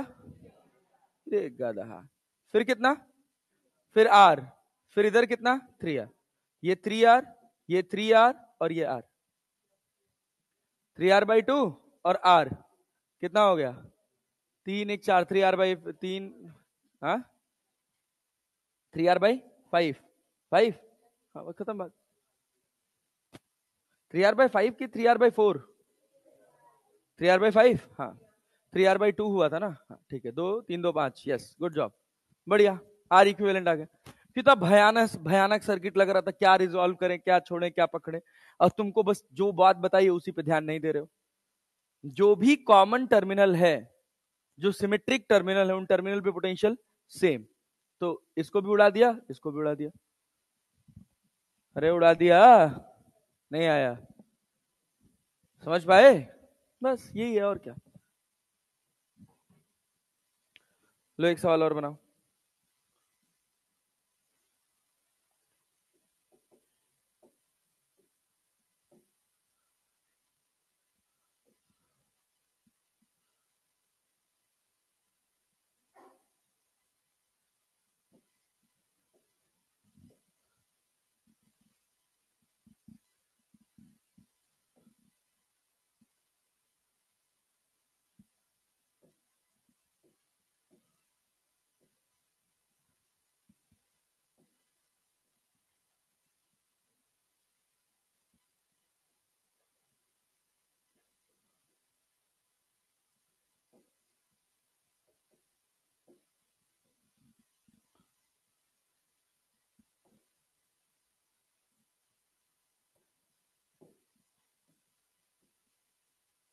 स्क्वायर नहीं बन रहा पूरा यार, बिना स्क्वायर के ना वो सिमेट्रिक दिखेगा नहीं। परफेक्ट स्क्वायर टाइप लग रहा है ना?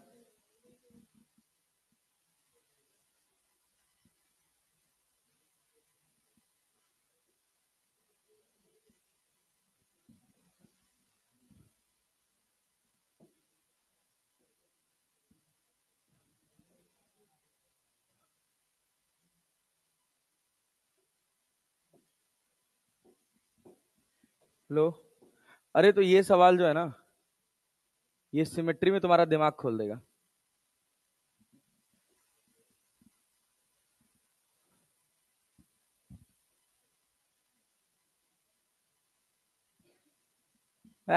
टेढ़ा बन जा रहा है, हाथ से ही बना देते हैं। देखो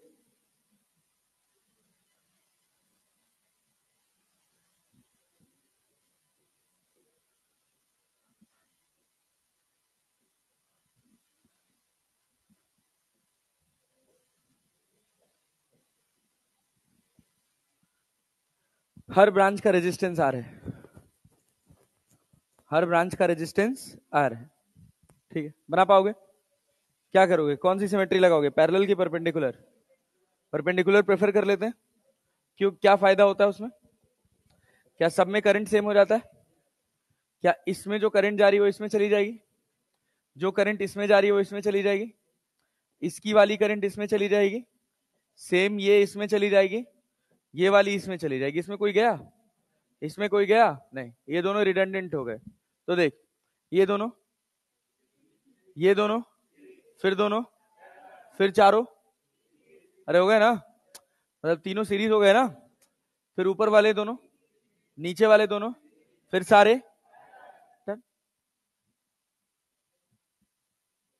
अरे कठिन है क्या? कठिन है? 2 कौड़ी का है भाई, इसमें क्या ही कठिन होगा। क्लियर? समझ पाई कि नहीं? बताओ आर इक्विवेलेंट कितना है, सबका रेजिस्टेंस आर है तो निकालो आर इक्विवेलेंट। सबका रेजिस्टेंस आर है तो आर इक्विवेलेंट बताओ कितना आएगा?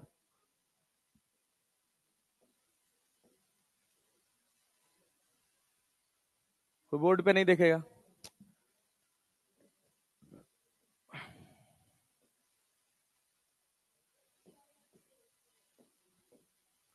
हाँ 3r/4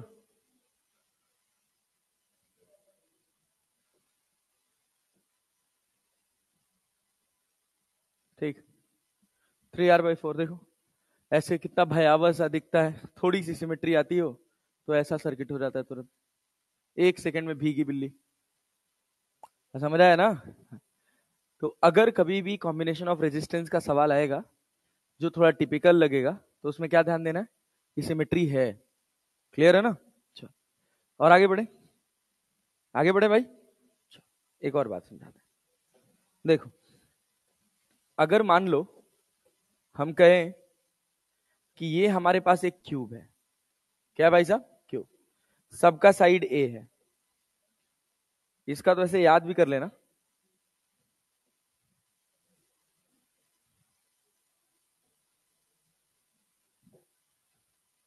ये ए है और ये बी है। इसको बोलते हैं बॉडी डायगोनल। क्या बोलते हैं? Body diagonal. बॉडी डायगोनल होता है, साइड डायगोनल होता है, फेस डायगोनल होता है। तो दो मैं समझाऊंगा, एक आप खुद घर से करके ले आइएगा, ठीक है ना? अच्छा यहां पर क्या ये सिमेट्रिक है? अरे पैरेलल एक्सिस सिमेट्री है कि नहीं है? पैरेलल एक्सिस सिमेट्री है ना? कैसे जानते हैं? देखिए सुनिएगा, बॉडी के अलोंग कर दिए चाहे बॉडी परपेंडिकुलर कर दीजिए, पैरेलल भी है और परपेंडिकुलर भी है। तो हम ज्यादा प्रेफरेंस किसको देंगे? परपेंडिकुलर को देंगे ना। देखिए ये वो लाइन होगी जिसके अलोंग ये सिमेट्रिक होगा।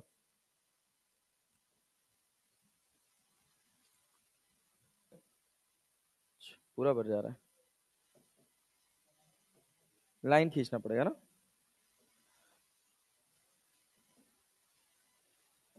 देखिए ये लाइन और ये लाइन, क्या ये दोनों लाइन के अलोंग अगर इसको सेक्शन कर देंगे तो क्या ये परपेंडिकुलर एक्सिस ऑफ सिमेट्री हो जाएगा?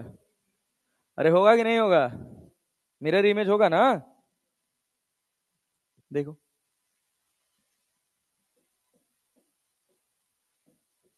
ये वो प्लेन है जिसके अलोंग ये सिमेट्रिक है। अरे है कि नहीं है? कैसा सिमेट्रिक? परपेंडिकुलर की पैरेलल? परपेंडिकुलर ना। तो परपेंडिकुलर में क्या सेम हो जाता है? करंट। क्या सेम हो जाता है? करंट ना। सोचो अगर इसमें मैं कह रहा हूं कि करंट आ रही है, थोड़ा दिमाग लगाना पड़ता है सवाल में, 3i। कितना आ रही है? 3i। 3i क्यों माना हूं ये भी समझ जाइए। ये बताइए कि यहां से 3 ब्रांच निकल रही, यहां पर यहां पर यहां पर, क्या तीनों में करंट ने सेम डिस्टेंस चला? तो यहां पे हम क्या मान लिए? 3i। तो इसमें भी क्या जाएगा? i। इसमें i, इसमें गया ना? अरे गया ना? सोच अगर इसमें आई गया है तो क्या यहां से आई आएगा? इसमें आई आया है तो इसका सिमेट्रिक कौन सा है? सोचो, मिरर सिमेट्री। क्या? अरे ये ऊपर वाला नहीं है भाई, ये पीछे वाला है। 3 डायमेंशनल सिमेट्री है ना यार। तो इसका सिमेट्री ये हो जाएगा और इसका सिमेट्री ये हो जाएगा। हो गया कि नहीं हो गया? अरे हो गया ना? पल्ले पड़ा? यस। अब सोचो अगर ऐसा है तो मैं कह रहा हूं इसका पोटेंशियल एक्स है तो इसका भी एक्स होगा, तो इसका भी होगा कि नहीं होगा? क्यों होगा? क्योंकि इसमें भी करंट आई गई है, इसका रेजिस्टेंस आर है, इसमें भी करंट आई गई है, रेजिस्टेंस आर है, इसमें भी करंट आई गई है, रेजिस्टेंस आर है। अरे है ना? अब सोचो यहां वाई है तो यहां भी वाई होगा, तो यहां भी वाई हो, क्योंकि यहां कितना है? बी। इसमें करंट कितनी आई है? आई। यहां भी आई, यहां भी आई। तो ये वाई हुआ तो ये भी वाई, तो ये भी वाई। कितने पॉइंट्स मिले? कितने टर्मिनल्स मिले? 4। कौन कौन सा? ए, एक्स, वाई और बी। तो एकदम सीक्वेंस में लिखो। ए के नियरेस्ट क्या है? एक्स। एक्स के नियरेस्ट वाई। वाई के नियरेस्ट बी। अब सोचो ए और एक्स के बीच में क्या 3 रेजिस्टेंस लगे हुए हैं? तो क्या लिख दूं सीधा? r/3 लिख सकता हूं, लिख सकता हूं। अच्छा एक्स और वाई और बी के बीच में सोचो, वो भी क्या r/3। तो 3 यहां 6 हो गए। बची कितनी ब्रांचेस? 12 साइड्स होती है ना टोटल। क्या 6 बची? 6 की 6 साइड्स एक्स और वाई हैं, जैसे गिनो। क्या एक साइड हो गया? क्या ये दूसरी साइड हो गया? क्या ये तीसरी साइड हो गया? क्या ये चौथी साइड हो गया? और क्या ये पांचवी साइड हो गया? और क्या ये छठी साइड हो गया? 6 आर कैसे जुड़े हुए हैं? किसके किसके बीच में, x और y के बीच में। तो क्या इसको r/6 लिख लूं? तो बोलो r इक्विवेलेंट कितना हो जाएगा? 3 2 2 1 3 3 2 5 5r/6। r इक्विवेलेंट कितना हो गया? 5r/6। पल्ले पड़ा? समझ आया? समझ आया? एक और बात सोचते हैं। देखो, अगर मान लो हम कहते कि ये हमारा एक क्यूब है ऐसे,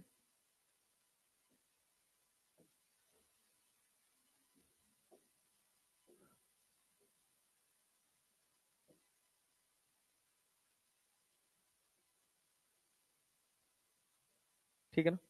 मान लो हम कहे कि यहां पर हम लगा दिए ए और यहां पर लगा दिए बी। सबका साइड कितना है? सबका साइड कितना है? ए ना। सबका रेजिस्टेंस आर। सबका रेजिस्टेंस आर। हर एक साइड का रेजिस्टेंस आर। मुझसे कहा गया आर इक्विवेलेंट निकालो। क्या निकालो? तो मेरे दिमाग में एक बात आई कि ऐसे तो इसमें कोई सिमेट्री नहीं लग रही है। लग रही है? ए और बी सिमेट्रिक नहीं है, ये बात याद रखना। ए और बी सिमेट्रिक नहीं है। सिमेट्रिक तब होता जब पीछे लग रहा होता। अरे क्लैरिटी है ना? अरे क्लियर है ना? 3 डायमेंशन में डायगोनल सिमेट्री जब बनेगी तो उसी को सिमेट्री कंसीडर किया जाएगा। तो मैंने सोचा कि अगर इसको मैं प्लेनर में कन्वर्ट कर दूं तो मेरा काम बन जाएगा। किसमें कन्वर्ट कर दूं? प्लेनर।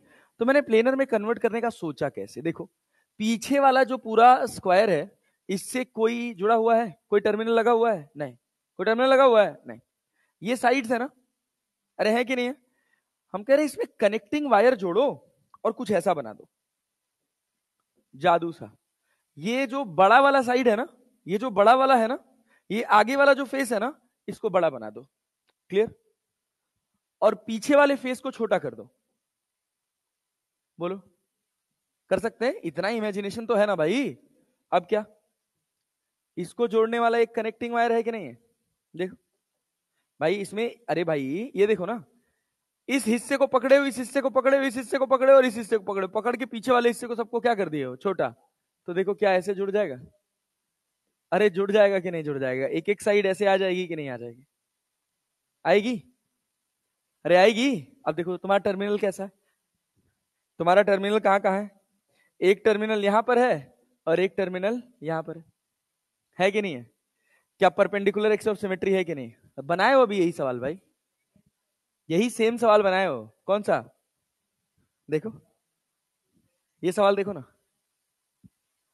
अरे सेम ही तो है यार, है ना? तुम्हारा मन करे पैरेलल लगा लो, तुम्हारा मन करे परपेंडिकुलर लगा लो, बट प्रेफरेंस पे क्या रखेंगे? परपेंडिकुलर। क्या रखेंगे? क्लैरिटी है? नहीं आया? समझ पाए? बस कुछ नहीं यार, 2 कौड़ी की बात है। तो क्या परपेंडिकुलर ऐसे लग जाएगा? जो करंट इसमें क्या वही इसमें, जो इसमें वो इसमें, जो इसमें वो इसमें, जो यहां गई वो यहां गई, और यहां वाली क्या यहां चली जाएगी? क्या आर इक्विवेलेंट 3r/4 आ जाएगा? अरे नहीं आया यार, पुराना ही सवाल तो है। इसमें पहले वो करा तब ये कराया, पल्ले पड़ा। तो इसमें ज्यादा सोचना तो नहीं है, क्यूब का एज इट इज याद कर लेना है। ये तो बस मैंने समझा दिया कि तुम्हें थोड़ा समझने में मदद हो जाएगी, बट क्यूब का याद कर लेना है, ठीक है ना? एक होता है side diagonal, side side diagonal नहीं, साइड। ये देखो, अगर हम इस बी को उठा के यहां से यहां लगा दें, क्या यही 3 पॉसिबिलिटी बनती है? ठीक है ना? तो घर से अपना आराम से ट्राई करके आना। इसका आर इक्विवेलेंट होता है 7r/12। क्या होता है बेटा जी? 7r/12। आराम से निकालना, ठीक है ना? कोई जल्दीबाजी नहीं। ठीक, यहां तक कहानी समझ आई? इसके बाद एक और आर इक्विवेलेंट निकालने का तरीका होता है जिसको बोलते हैं इनफाइनाइट सीरीज। क्या बोलते हैं?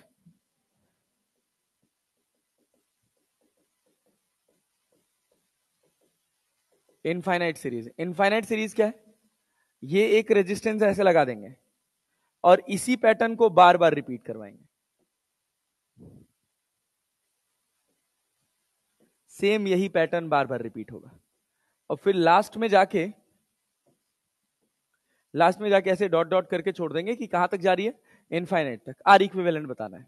क्या बताना है? R equivalent. तो तुमको कुछ करना नहीं है, बस इतनी सी बात सोचनी है कि कौन सा ऐसा पार्ट है जो बार बार रिपीट हो रहा है?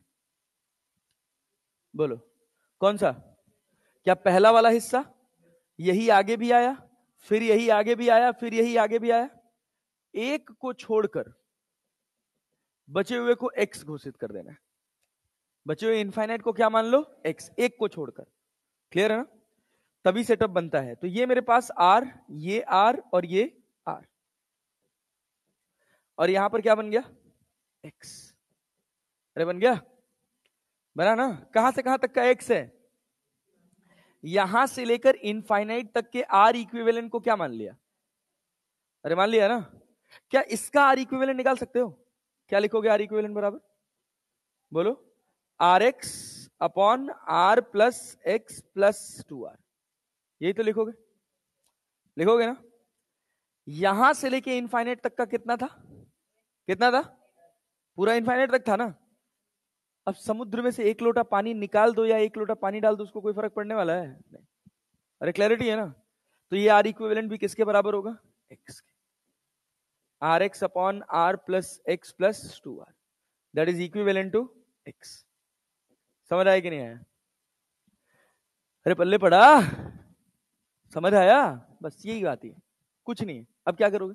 कैसे सॉल्व करोगे बोलो? क्या क्वाड्रेटिक बन जाएगा? एक्स बराबर क्या लिखोगे? आर इंटू एक्स प्लस कितना? 2r square plus 2rx divided by R plus x. अब इसको इधर लेके जाओ तो कितना हो जाएगा? बोलो बोलो, R x plus x square equals to R x plus 2r square plus 2rx। क्या आर एक्स से आर एक्स कट जाएगा? तो बोलो, x square minus 2rx plus 2r square बराबर कितना? 0। क्या x का क्वाड्रेटिक बन गया? x की दो वैल्यू आएगी, एक नेगेटिव और एक पॉजिटिव, एक नेगेटिव और एक पॉजिटिव। अरे क्लियर है ना? तो नेगेटिव रेजिस्टेंस पॉसिबल है क्या? नहीं आया? समझ आया? क्वाड्रेटिक कैसे सॉल्व करते हो? x बराबर माइनस बी, तो क्या 2r हो जाएगा, plus minus under root of b square. B square मतलब कितना? 4r square minus b square minus 4ac, तो 4 दूना कितना हो जाएगा? 8। क्या प्लस 8r स्क्वायर हो जाएगा डिवाइडेड बाई 2। तो x बराबर कितना? 2r plus minus 8 4 12। 12 को क्या लिख सकते हो? 2√3 लिख सकते हो। 2√3r divided by 2। देखो 2r में 2√3r जोड़ोगे तो वैल्यू पॉजिटिव आएगी, और घटाओगे तो, अरे 2√3 तो 2 से बड़ा ही होगा ना यार, होगा ना? खत्म बात, बन गया सवाल। तो क्या यहां से x बराबर क्या लिख लें? 2 को कॉमन कर ले, तो 1 plus root 3r divide by 2 cut जाएगा क्या? तो क्या 1 प्लस रूट 3r हो गया? आया सवाल समझ? आया? पक्का? अब सोचो, मान लो अगर हम तुमसे कहें ये मास्टर ये 2 ओम है, ये कितना ओम है? 3 ओम है, ठीक है ना? थोड़ा सा आसान देते हैं, बहुत भारी ना पड़े। फिर यहां पे कितना है? 2 ओम है, फिर यहां पे 3 ओम है, फिर यहां पर 2 ओम है, फिर यहां पर 3 ओम है, और फिर ये ऐसे इनफाइनाइट तक चल रहा है, इनफाइनाइट तक चल रहा है। तुमसे मैंने कहा आर इक्विवेलेंट बताओ, तो क्या करोगे? क्या एक को छोड़ के बाकी को एक्स मान लोगे? फिर आर इक्विवेलेंट निकालोगे, उसको भी क्या मान लोगे? एक्स। करो।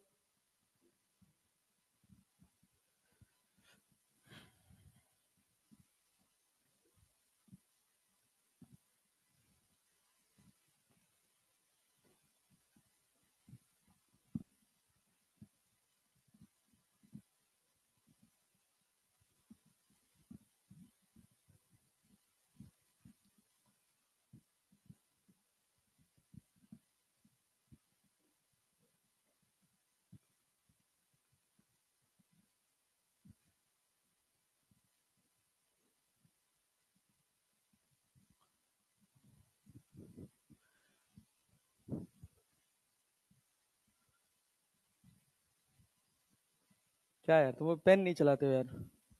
रुक जा भाई।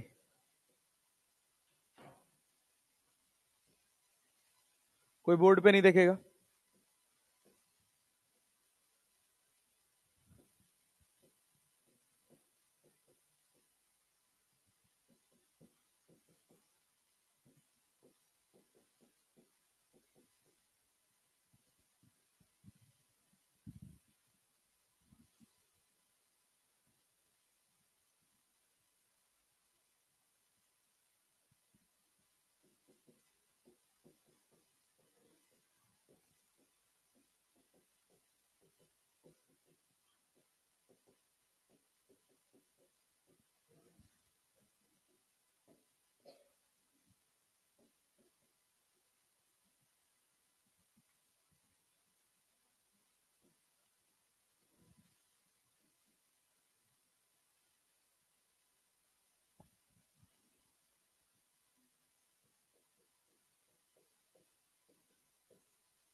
हो गया?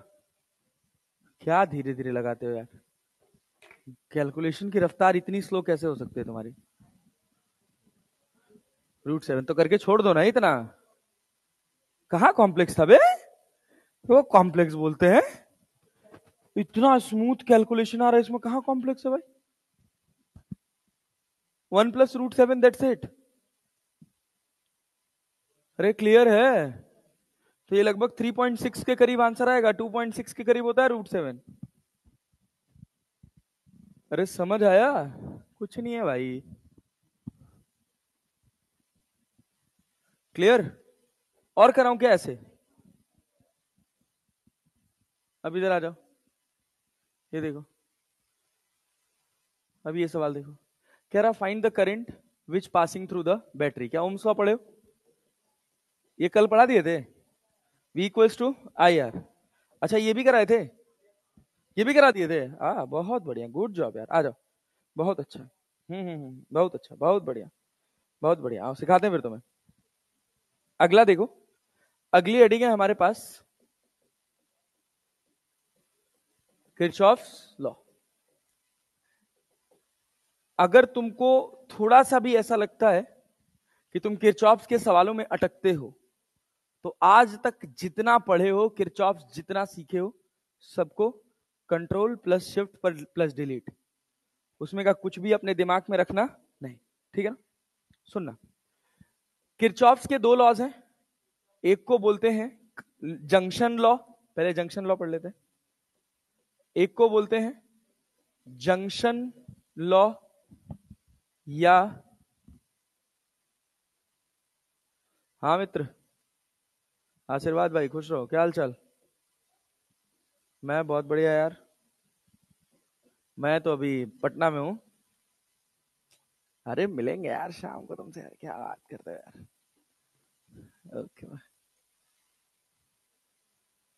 हाँ चलो बढ़िया यार, मैं तो सोच रहा था,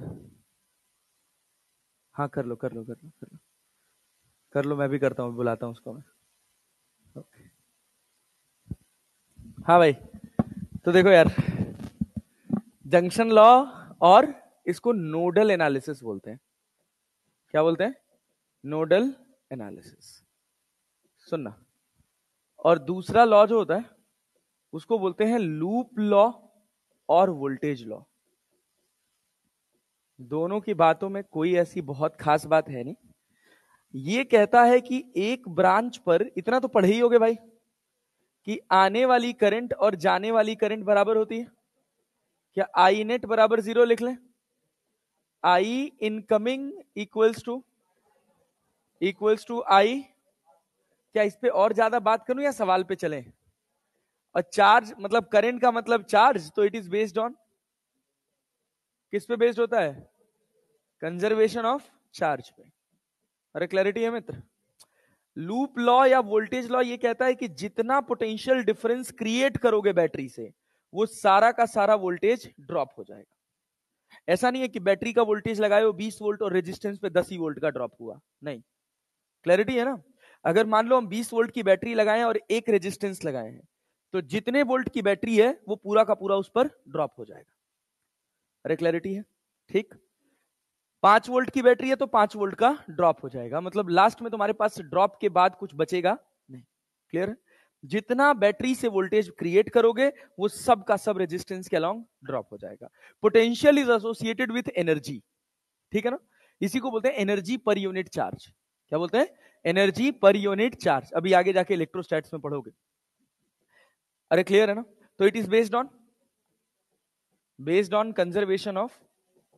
कंजर्वेशन ऑफ एनर्जी। ये दो बकवास बातें। क्लियर है? अब सुनिएगा, जैसे इसका सवाल कैसे बनाते हैं, तो क्या ऐसे सवाल कराने हैं? बता देना अगर तुमको लगे तो। हम कह रहे हैं यहां से 2 एम्पियर आई, यहां से 1 एम्पियर आई, यहां चली गई तुम्हारे पास 2 एम्पियर, इधर आ रही है 1 एम्पियर, तो बताओ इस ब्रांच में कितना करंट होगा? क्या कर पाओगे? 2 1 3, इसमें कितना गया? 3, यहां कितना, इधर कितना बचा है? 1 एम्पियर, 1 एम्पियर इधर से इधर चला गया, इसमें करंट कितना हो जाएगा? 0, इसमें कोई करंट जाने वाली नहीं। इसे तो कर लोगे ना, पक्का ना? अच्छा, अब आओ काम की बात सिखाते हैं कि ये रेजिस्टेंस लगा है, ये बैटरी लगी है, ये रेजिस्टेंस लगा है, ये बैटरी लगी, ये हम कह रहे हैं ए है और ये हम क्या बोले हैं बी है। कह रहे हैं ये 2 ओम है, ये 10 वोल्ट है, ये 2 ओम है, ये 8 वोल्ट है, ये 4 ओम है। क्लियर? सबसे आसान सर्किट से शुरू कर रहे हैं और यही अगर ये तुमको सॉल्व करने आ गया तो तुम जितने भी लॉजिकल और कॉन्सेप्चुअल क्वेश्चंस होते हैं वो सबके सब बना ले जाओगे। ब्रांच सॉल्व करने आना चाहिए, एक ब्रांच। अगर हम कहें कि इसमें 2 एम्पियर की करंट दौड़ रही है, कितने एम्पियर की? कौन हायर पोटेंशियल पे होगा, ए की बी? कौन हायर पोटेंशियल पे होगा? A, because current flows from higher potential to, यहां लिखेंगे वीए और यहां क्या लिखेंगे वीबी। क्लियर है ना? एक लॉ पढ़े हैं आप जिसको बोलते हैं वोल्टेज लॉ। क्या बोलते हैं? लूप लॉ पढ़े हैं ना? तो वो ये कहता है कि जितना बैटरी का प्रोड्यूस होगा वोल्टेज वो सबका सब ड्रॉप हो जाएगा, मतलब नेट वोल्टेज डिफरेंस कितना होगा? 0। तो मैं कह रहा हूं कि अगर मैं ए से लेकर यहां तक देखूं तो बी के जस्ट पहले तक जितना ड्रॉप होगा वो सब वीबी के बराबर होगा। मान लो यहां से यहां तक 10 वोल्ट का ड्रॉप हुआ तो ये भी 10 होगा, क्योंकि तभी तो 10 - 10 करके 0 बनाओगे ना। नहीं आया? ए से लेकर बी के जस्ट पहले तक जितना ड्रॉप होगा वो सब किसके बराबर होगा? बी के। पक्का ना? दूसरी बात, अगर हम कहें बी से चले हैं तब, तो बी से लेकर ए के जस्ट पहले तक जितना ड्रॉप होगा वो सब किसके बराबर होगा? वी ए के बराबर। ये बात याद रहेगी? याद रहेगी भाई? यस। अब सुनना ध्यान से, हमको सबसे पहले अपनी ब्रांच में ढूंढना है पहला स्टेप, डायरेक्शन ऑफ करंट। पहला स्टेप क्या है? Direction of current. क्या डायरेक्शन ऑफ करंट पता है तुमको? यस। तो दिमाग में ऐसे, गुड। दूसरा, डायरेक्शन ऑफ टर्मिनल। अरे क्लियर है क्या? टर्मिनल का डायरेक्शन पॉजिटिव और नेगेटिव से निर्धारित होता है। किससे? पॉजिटिव और नेगेटिव। बैटरी का जो बड़ा वाला होता है, छोटे वाले टर्मिनल को यहां नेगेटिव यहां पॉजिटिव ना। करंट रेजिस्टेंस में हमेशा पॉजिटिव से नेगेटिव जाएगी। क्या? करंट किसमें? रेजिस्टेंस में हमेशा कैसे जाएगी? तो यहां क्या लिखूं? यहां क्या लिखूं? यहां पॉजिटिव, यहां पॉजिटिव, यहां। Step 2 is done. Step 2 is done. ये काम कर लेंगे। सबसे पहले क्या देखेंगे? डायरेक्शन ऑफ करंट किधर है। फिर क्या करंट की डायरेक्शन के हिसाब से रेजिस्टेंस पर और बैटरी पर पॉजिटिव नेगेटिव लगा लेंगे। क्या करंट के डायरेक्शन चेंज होने से बैटरी के पॉजिटिव नेगेटिव पे कोई फर्क पड़ेगा? सोचो, कहां पड़ेगा? कहां पड़ेगा? बैल हो क्या एकदम? तो दिमाग लगाओ ना यार। हम क्या बोले हैं? बैटरी का जो बड़ा वाला टर्मिनल उसको क्या बोलते हैं? पॉजिटिव। छोटे वाले टर्मिनल को, चाहे करंट इधर जाए चाहे इधर जाए, इधर जाएगी तो इसको नेगेटिव मान लोगे? समझ नहीं आ रहा अंग्रेजी? बोलो। बैटरी के बड़े बार को क्या बोलते हैं? पॉजिटिव। छोटे बार को, उसको डायरेक्शन ऑफ करंट से कोई लेना देना नहीं आया। नहीं आया? समझ आया? ऐसे गड़बड़ करोगे तो कैसे बात बनेगी यार? अब इतना तो थोड़ा तो ध्यान रखो ना भाई। रेजिस्टेंस में हमेशा करंट कैसे जाएगी? पॉजिटिव से। अगर यही करंट इधर जा रही होती तो ये पॉजिटिव हो जाता, ये क्या ये भी बदलता? ये बदलेगा नहीं। बड़ा वाला पॉजिटिव रहेगा, छोटा वाला नेगेटिव है। क्लियर है? क्या 2 स्टेप में कोई डाउट, कोई परेशानी, कोई दिक्कत नहीं? अब तुम्हारी मर्जी, तुम ए से लेकर बी की तरफ जाओ, जो तुम चल रहे हो अब तुम्हें चलना है। यहां पॉजिटिव वैल्यू लिखेंगे या नेगेटिव वैल्यू लिखेंगे ये तुमको खुद को निर्धारित करना है। ठीक है ना? वो इस बात पे डिपेंड करेगा कि तुम चल कैसे रहे हो। क्लियर है?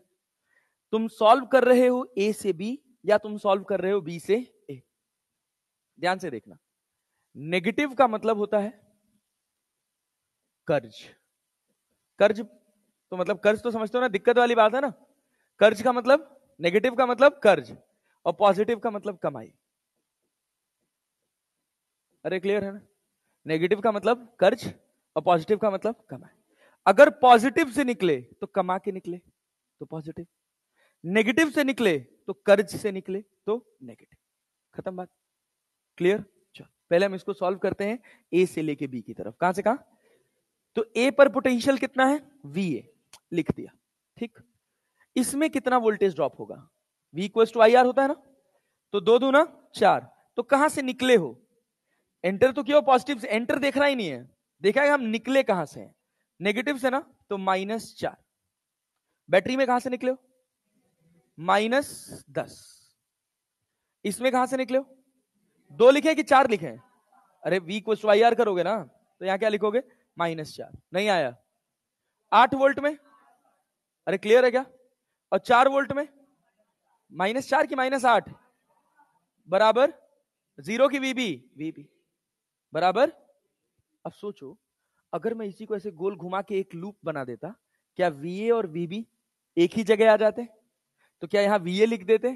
क्या वीए से वीए कट जाता और वैल्यू किसके बराबर? 0। किसके बराबर? यही आगे चल के लूप लॉ हो जाता है। अरे बूझे कि नहीं बूझे?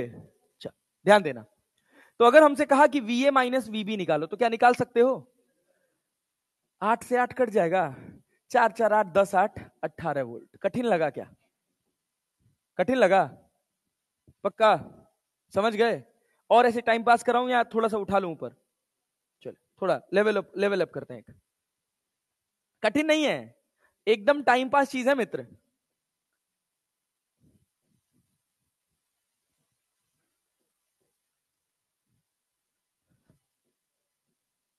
अरे समझ है? हम कह रहे हैं ये 2 ओम है, ये 1 ओम है, ये 3 ओम है, ये 8 वोल्ट है, ये 10 वोल्ट है, ये 4 ओम है, ये 2 ओम है, ये 10 वोल्ट है। अरे क्लियर है बच्चा? 3 नोड्स हैं, ए बी और सी। यहां करंट जा रही है 2 एम्पियर और यहां जा रही है 1 एम्पियर। इसमें नहीं दिया है, तो क्या होगा? इधर जाने वाली है, इधर भी जाने वाली, तो एक आने वाली होगी। कितना आएगी? कितना? 3 एम्पियर आएगी ना? 3 एम्पियर आएगी ना? तुमसे पूछा है कि वीसी माइनस वीए बताओ। पहला सवाल क्या पूछा है? VC minus V. तो सबसे पहला काम हम क्या ढूंढेंगे? Step number 1, direction of current. क्या हमको जहां से जाना है, क्या हमको दोनों ब्रांचेस में डायरेक्शन ऑफ करंट पता है? पता है कि नहीं पता है? पता है ना? अब क्या पॉजिटिव नेगेटिव लगाएंगे? पॉजिटिव नेगेटिव किसके हिसाब से? क्या बैटरी का करंट से कोई लेना देना है? Positive negative positive negative. Current इसमें इधर जा रही है, तो ये क्या होगा? ये क्या? ये ये ये ये समझ गए? पक्का जी? हमसे क्या पूछा है? VC minus. तो हमारा मन करे तो हम सी से ए की तरफ चले, हमारा मन करे तो हम ए से सी की तरफ चले, हमारे ऊपर डिपेंड करता है। क्लियर है ना? तो चलो इस बार हम ए से लेके सी की तरफ चलेंगे, ठीक है ना? करंट के ऑपोजिट हम ऐसे चल रहे हैं। तो यहां पे पोटेंशियल कितना? वीए। कितना? वीए ना बच्चा? 1 ओम में कितना है करंट दौड़ रहा है? 2। तो कितना हो जाएगा? 2 वोल्ट प्लस 2 की -2। क्योंकि तुम कहां से निकले हो? अरे आया क्या? समझ गए? बैटरी में कहां से निकले हो? तो क्या -10 लिखोगे? इस रेजिस्टेंस में कहां से निकले हो? प्लस से ना, तो 2 दूना। क्लियर है क्या? इस बैटरी में, अब ऐसे तो यहां गए ना, बैटरी में कहां से निकले हो? +10 से, +8 से, -8 से। और रेजिस्टेंस में 3 त्रिका 9, +9 की -9। और ये सब किसके बराबर होगा? आया क्या? क्या वीसी माइनस वीए चाहिए था? तो कितना हो गया? बोलो बोलो। 8 और 8 2 10 कट दिया, 9 4 13। क्या 13 वोल्ट हो गया? That is your answer. कठिन है क्या? ये आ गया तो पूरा किरचॉफ आ गया, खत्म, यही है बस। तो सीए बता दो, तो वीसी माइनस वीवी बता दो। तो वीसी माइनस वीवी बताओ तो।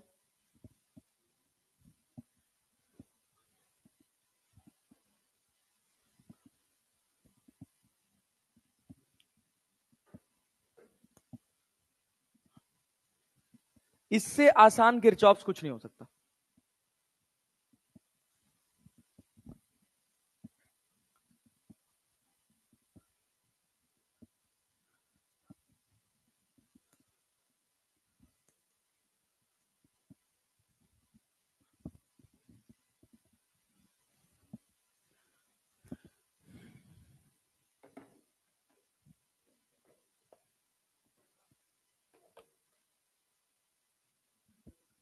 हाँ 33 33, क्या यहां पॉजिटिव नेगेटिव लगाओगे?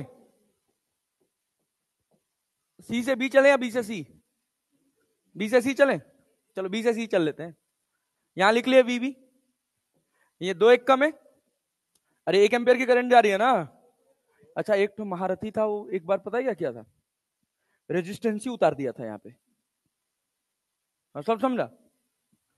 उसको लगा कि 4 में 1 क्यों मल्टीप्लाई कर रहे हैं, तो जो पहला सवाल कराया था वो 1 एम्पियर से था, तो भाई रेजिस्टेंस में किसी से भी मल्टीप्लाई करोगे चेंज तो होगा नहीं, अगले सवाल में वो रेजिस्टेंस लिख दिया था सब। अरे बात समझ रहे हो ना? तो समझ आया? हाँ। यहां क्या लिखेगा, 4 है ना, देख बैटरी में कहां से निकला, नेगेटिव से कि पॉजिटिव? पहले इस 2 ओम में, 2 1 में 2, +2 कि -2? +2, बैटरी में +10, 4 +4, इधर +8, फिर +9, 12 बराबर कितना, VC। तो VC माइनस VB बराबर 4 2 6 16 और 9 8 17, 16 17 33, 33 वोल्ट। अरे समझ गए, समझ गए क्या आंसर हो गया? 33 वोल्ट बराबर पल्ले पड़ रहा है, और कुछ है ही नहीं यार, एकदम सस्ता 2 कौड़ी का है। अब सुनो, ब्रांच सॉल्व करने आया, ब्रांच सॉल्व करने आया। अब इसमें किरचॉफ्स में हम लूप में बात करेंगे तो टाइप 1, किसकी बात करें? विथ, इसमें है, हाँ टाइम हो गया, जान रहे हैं बच्चा, तुमको जाना है तो उठ के जा सकते हो। अब branch with battery only, bore हो गए हो?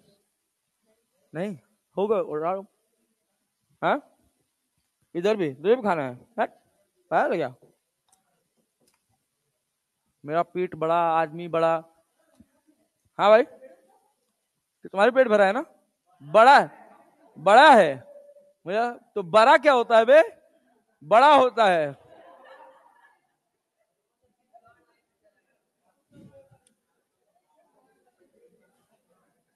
ऐ सुनो, अब branch with a battery only, ये ऐसे सवाल होते हैं जो बस केवल फ्रैक्शन ऑफ सेकंड में लग जाते हैं, लेकिन अगर तुम इनको स्पेसिफिक होके पढ़े रहोगे तब, जैसे हम कहें कि एक हमारे पास ऐसे सर्किट है, यहां पे रेजिस्टेंस लगा है, फिर यहां पर एक ऐसे रेजिस्टेंस लगा हुआ है, फिर यहां पर ऐसे एक बैटरी लगी हुई है, फिर यहां पर ऐसे एक रेजिस्टेंस और एक बैटरी लगी। सवाल पूछेगा कि इस बैटरी से कितना करंट आया, ये 10 वोल्ट है, ये 6 वोल्ट है, ये 4 वोल्ट है, ये 2 ओम है, ये भी 2 ओम है, ये 2 ओम है, ये भी 2 ओम है, और इसको कर लो तुम, इसको कर लो तुम 4 वोल्ट। क्लियर है भाई? सवाल पूछेगा कि बताओ यहां से कितना करंट आया, बैटरी से कितना करंट निकला। तो ऐसे जब हम सवाल देखते हैं ना, तो हमको थोड़ा घबराहट भी हो सकता है कि कितना लूप बना है, कितना लूप बनाओगे, 2, इसको बोलते हैं लूप लॉ। क्या बोलते हैं? और जितने लोग इसको लूप लॉ से सॉल्व करते हैं, किसी का आंसर नहीं निकलता है, नोडल से भी नहीं आएगा। इसकी एक बहुत छोटी सी ट्रिक होती है, ध्यान देखिएगा। क्या, हमेशा जब भी आप सवाल बनाएं किरचॉफ्स का, और थोड़ा सा भी आपको कॉम्प्लेक्स सर्किट दिखे, तो उसमें पहले ढूंढो कि क्या कोई ऐसी ब्रांच है जिसमें बस क्या लगा है, एक बैटरी। क्या लगा? एक बैटरी। जैसे एक बैटरी लगी, इसका वोल्टेज कितना है? 10, तो यहां लिखोगे 10 और यहां लिखोगे 0, हो गया काम तुम्हारा, बस दैट्स इट, डन। अब सारे सवाल में, अब मान लो मुझे ये आई पूछा था, तो पहले मैं इसमें निकालूंगा I1, इसमें निकालूंगा I2 और इसमें निकालूंगा I3। इसके लिए कुछ करना नहीं है। क्या I बराबर V बाई R होता है? पढ़े हो ना? तो जब I1 लिखोगे तो यहां पे कितना है और यहां पे कितना है? ये बैटरी में ये पॉजिटिव और ये नेगेटिव, तो मैं तुमको ऐसे चलना है, चलना है ना, ऐसे ही चलना है नोट से। यहां तो 4 के तुम कहां से निकलोगे, पॉजिटिव से कि नेगेटिव से? तो लिखोगे 10 माइनस 4 डिवाइडेड बाई इस ब्रांच में टोटल कितना रेजिस्टेंस लगा है? 4। 4, अरे गधा, 2 ये और 2 ये, 4, तो ये कितना हो गया? 6/4, मतलब कितना? 3/2 एम्पियर आ गया। अरे आ गया। अच्छा सोचो, अब हम कह रहे हैं हमको I2 लिखना है, तो यहां पे कितना है, यहां कितना है 0, तो ये भी 0 क्योंकि बीच में कोई रेजिस्टेंस है नहीं। तो यहां 10 है और यहां क्या है 0। 6 के पॉजिटिव से निकले हो कि नेगेटिव से, नेगेटिव से ना, तो क्या लिखोगे 10 माइनस 6 बाई 0 घटाओगे कोई फर्क पड़ेगा नहीं, डिवाइडेड बाई 2, तो कितना 10 में 6 गया 4, तो ये कितना हो गया 2 एम्पियर। अब सोचो I3 लिख सकते हो क्या, कहां से कहां गए हो 10 से 0 ना, तो लिखो 10 और प्लस 4 की माइनस 4, प्लस की माइनस, प्लस में हो, डिवाइडेड बाय रेजिस्टेंस 2। अरे क्लियर है क्या, कितना 7 एम्पियर। तो बैटरी से कितना करंट निकला 7 2 9, 9 2 18, 18 3 19 20 21, 21/2। अरे क्लियर है क्या, कठिन है क्या, पक्का समझ आया, बराबर है।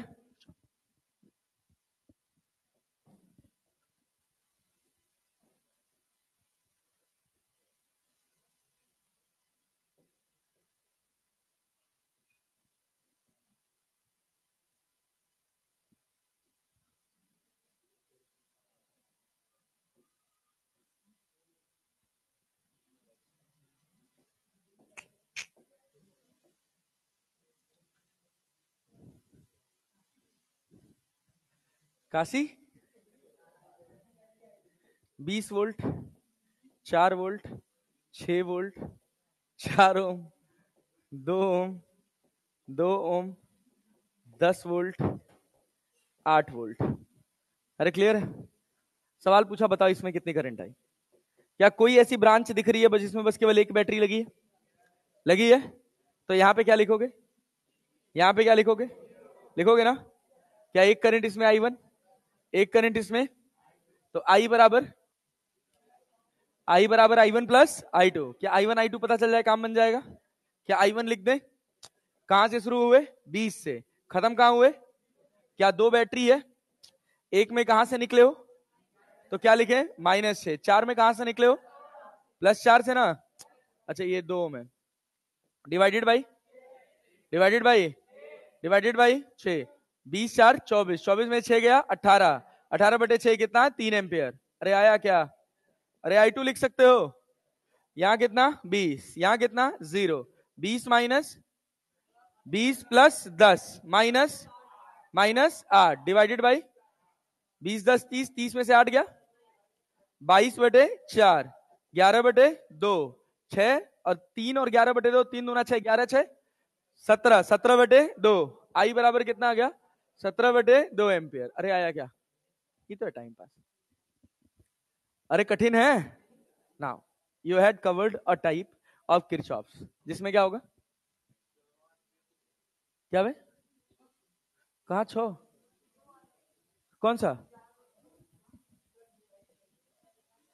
अरे गधेड़े ये 2 और ये 4 लिखा है, 4 2 6 नहीं होगा, अच्छा हम बाद में लिखे हैं, क्या फर्क पड़ता है, रेजिस्टेंस तो था ही। हाँ अच्छा तुम 4 से निकाली थी, ओके, तो तुम्हारे मन में ख्याल नहीं आया कि वहां ऐसे बना हुआ है तो कुछ रेजिस्टेंस हो सकता है, लाओ पूछ ले, डर का माहौल रहता है ना, तुम तो सबसे ज्यादा डरते हो।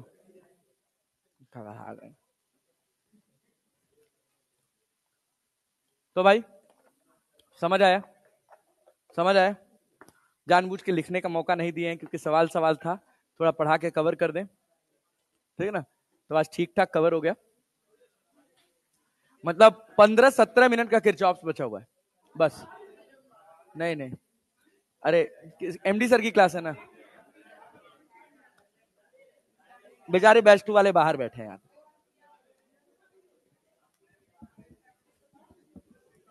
एंजॉय, हाँ क्या चीज,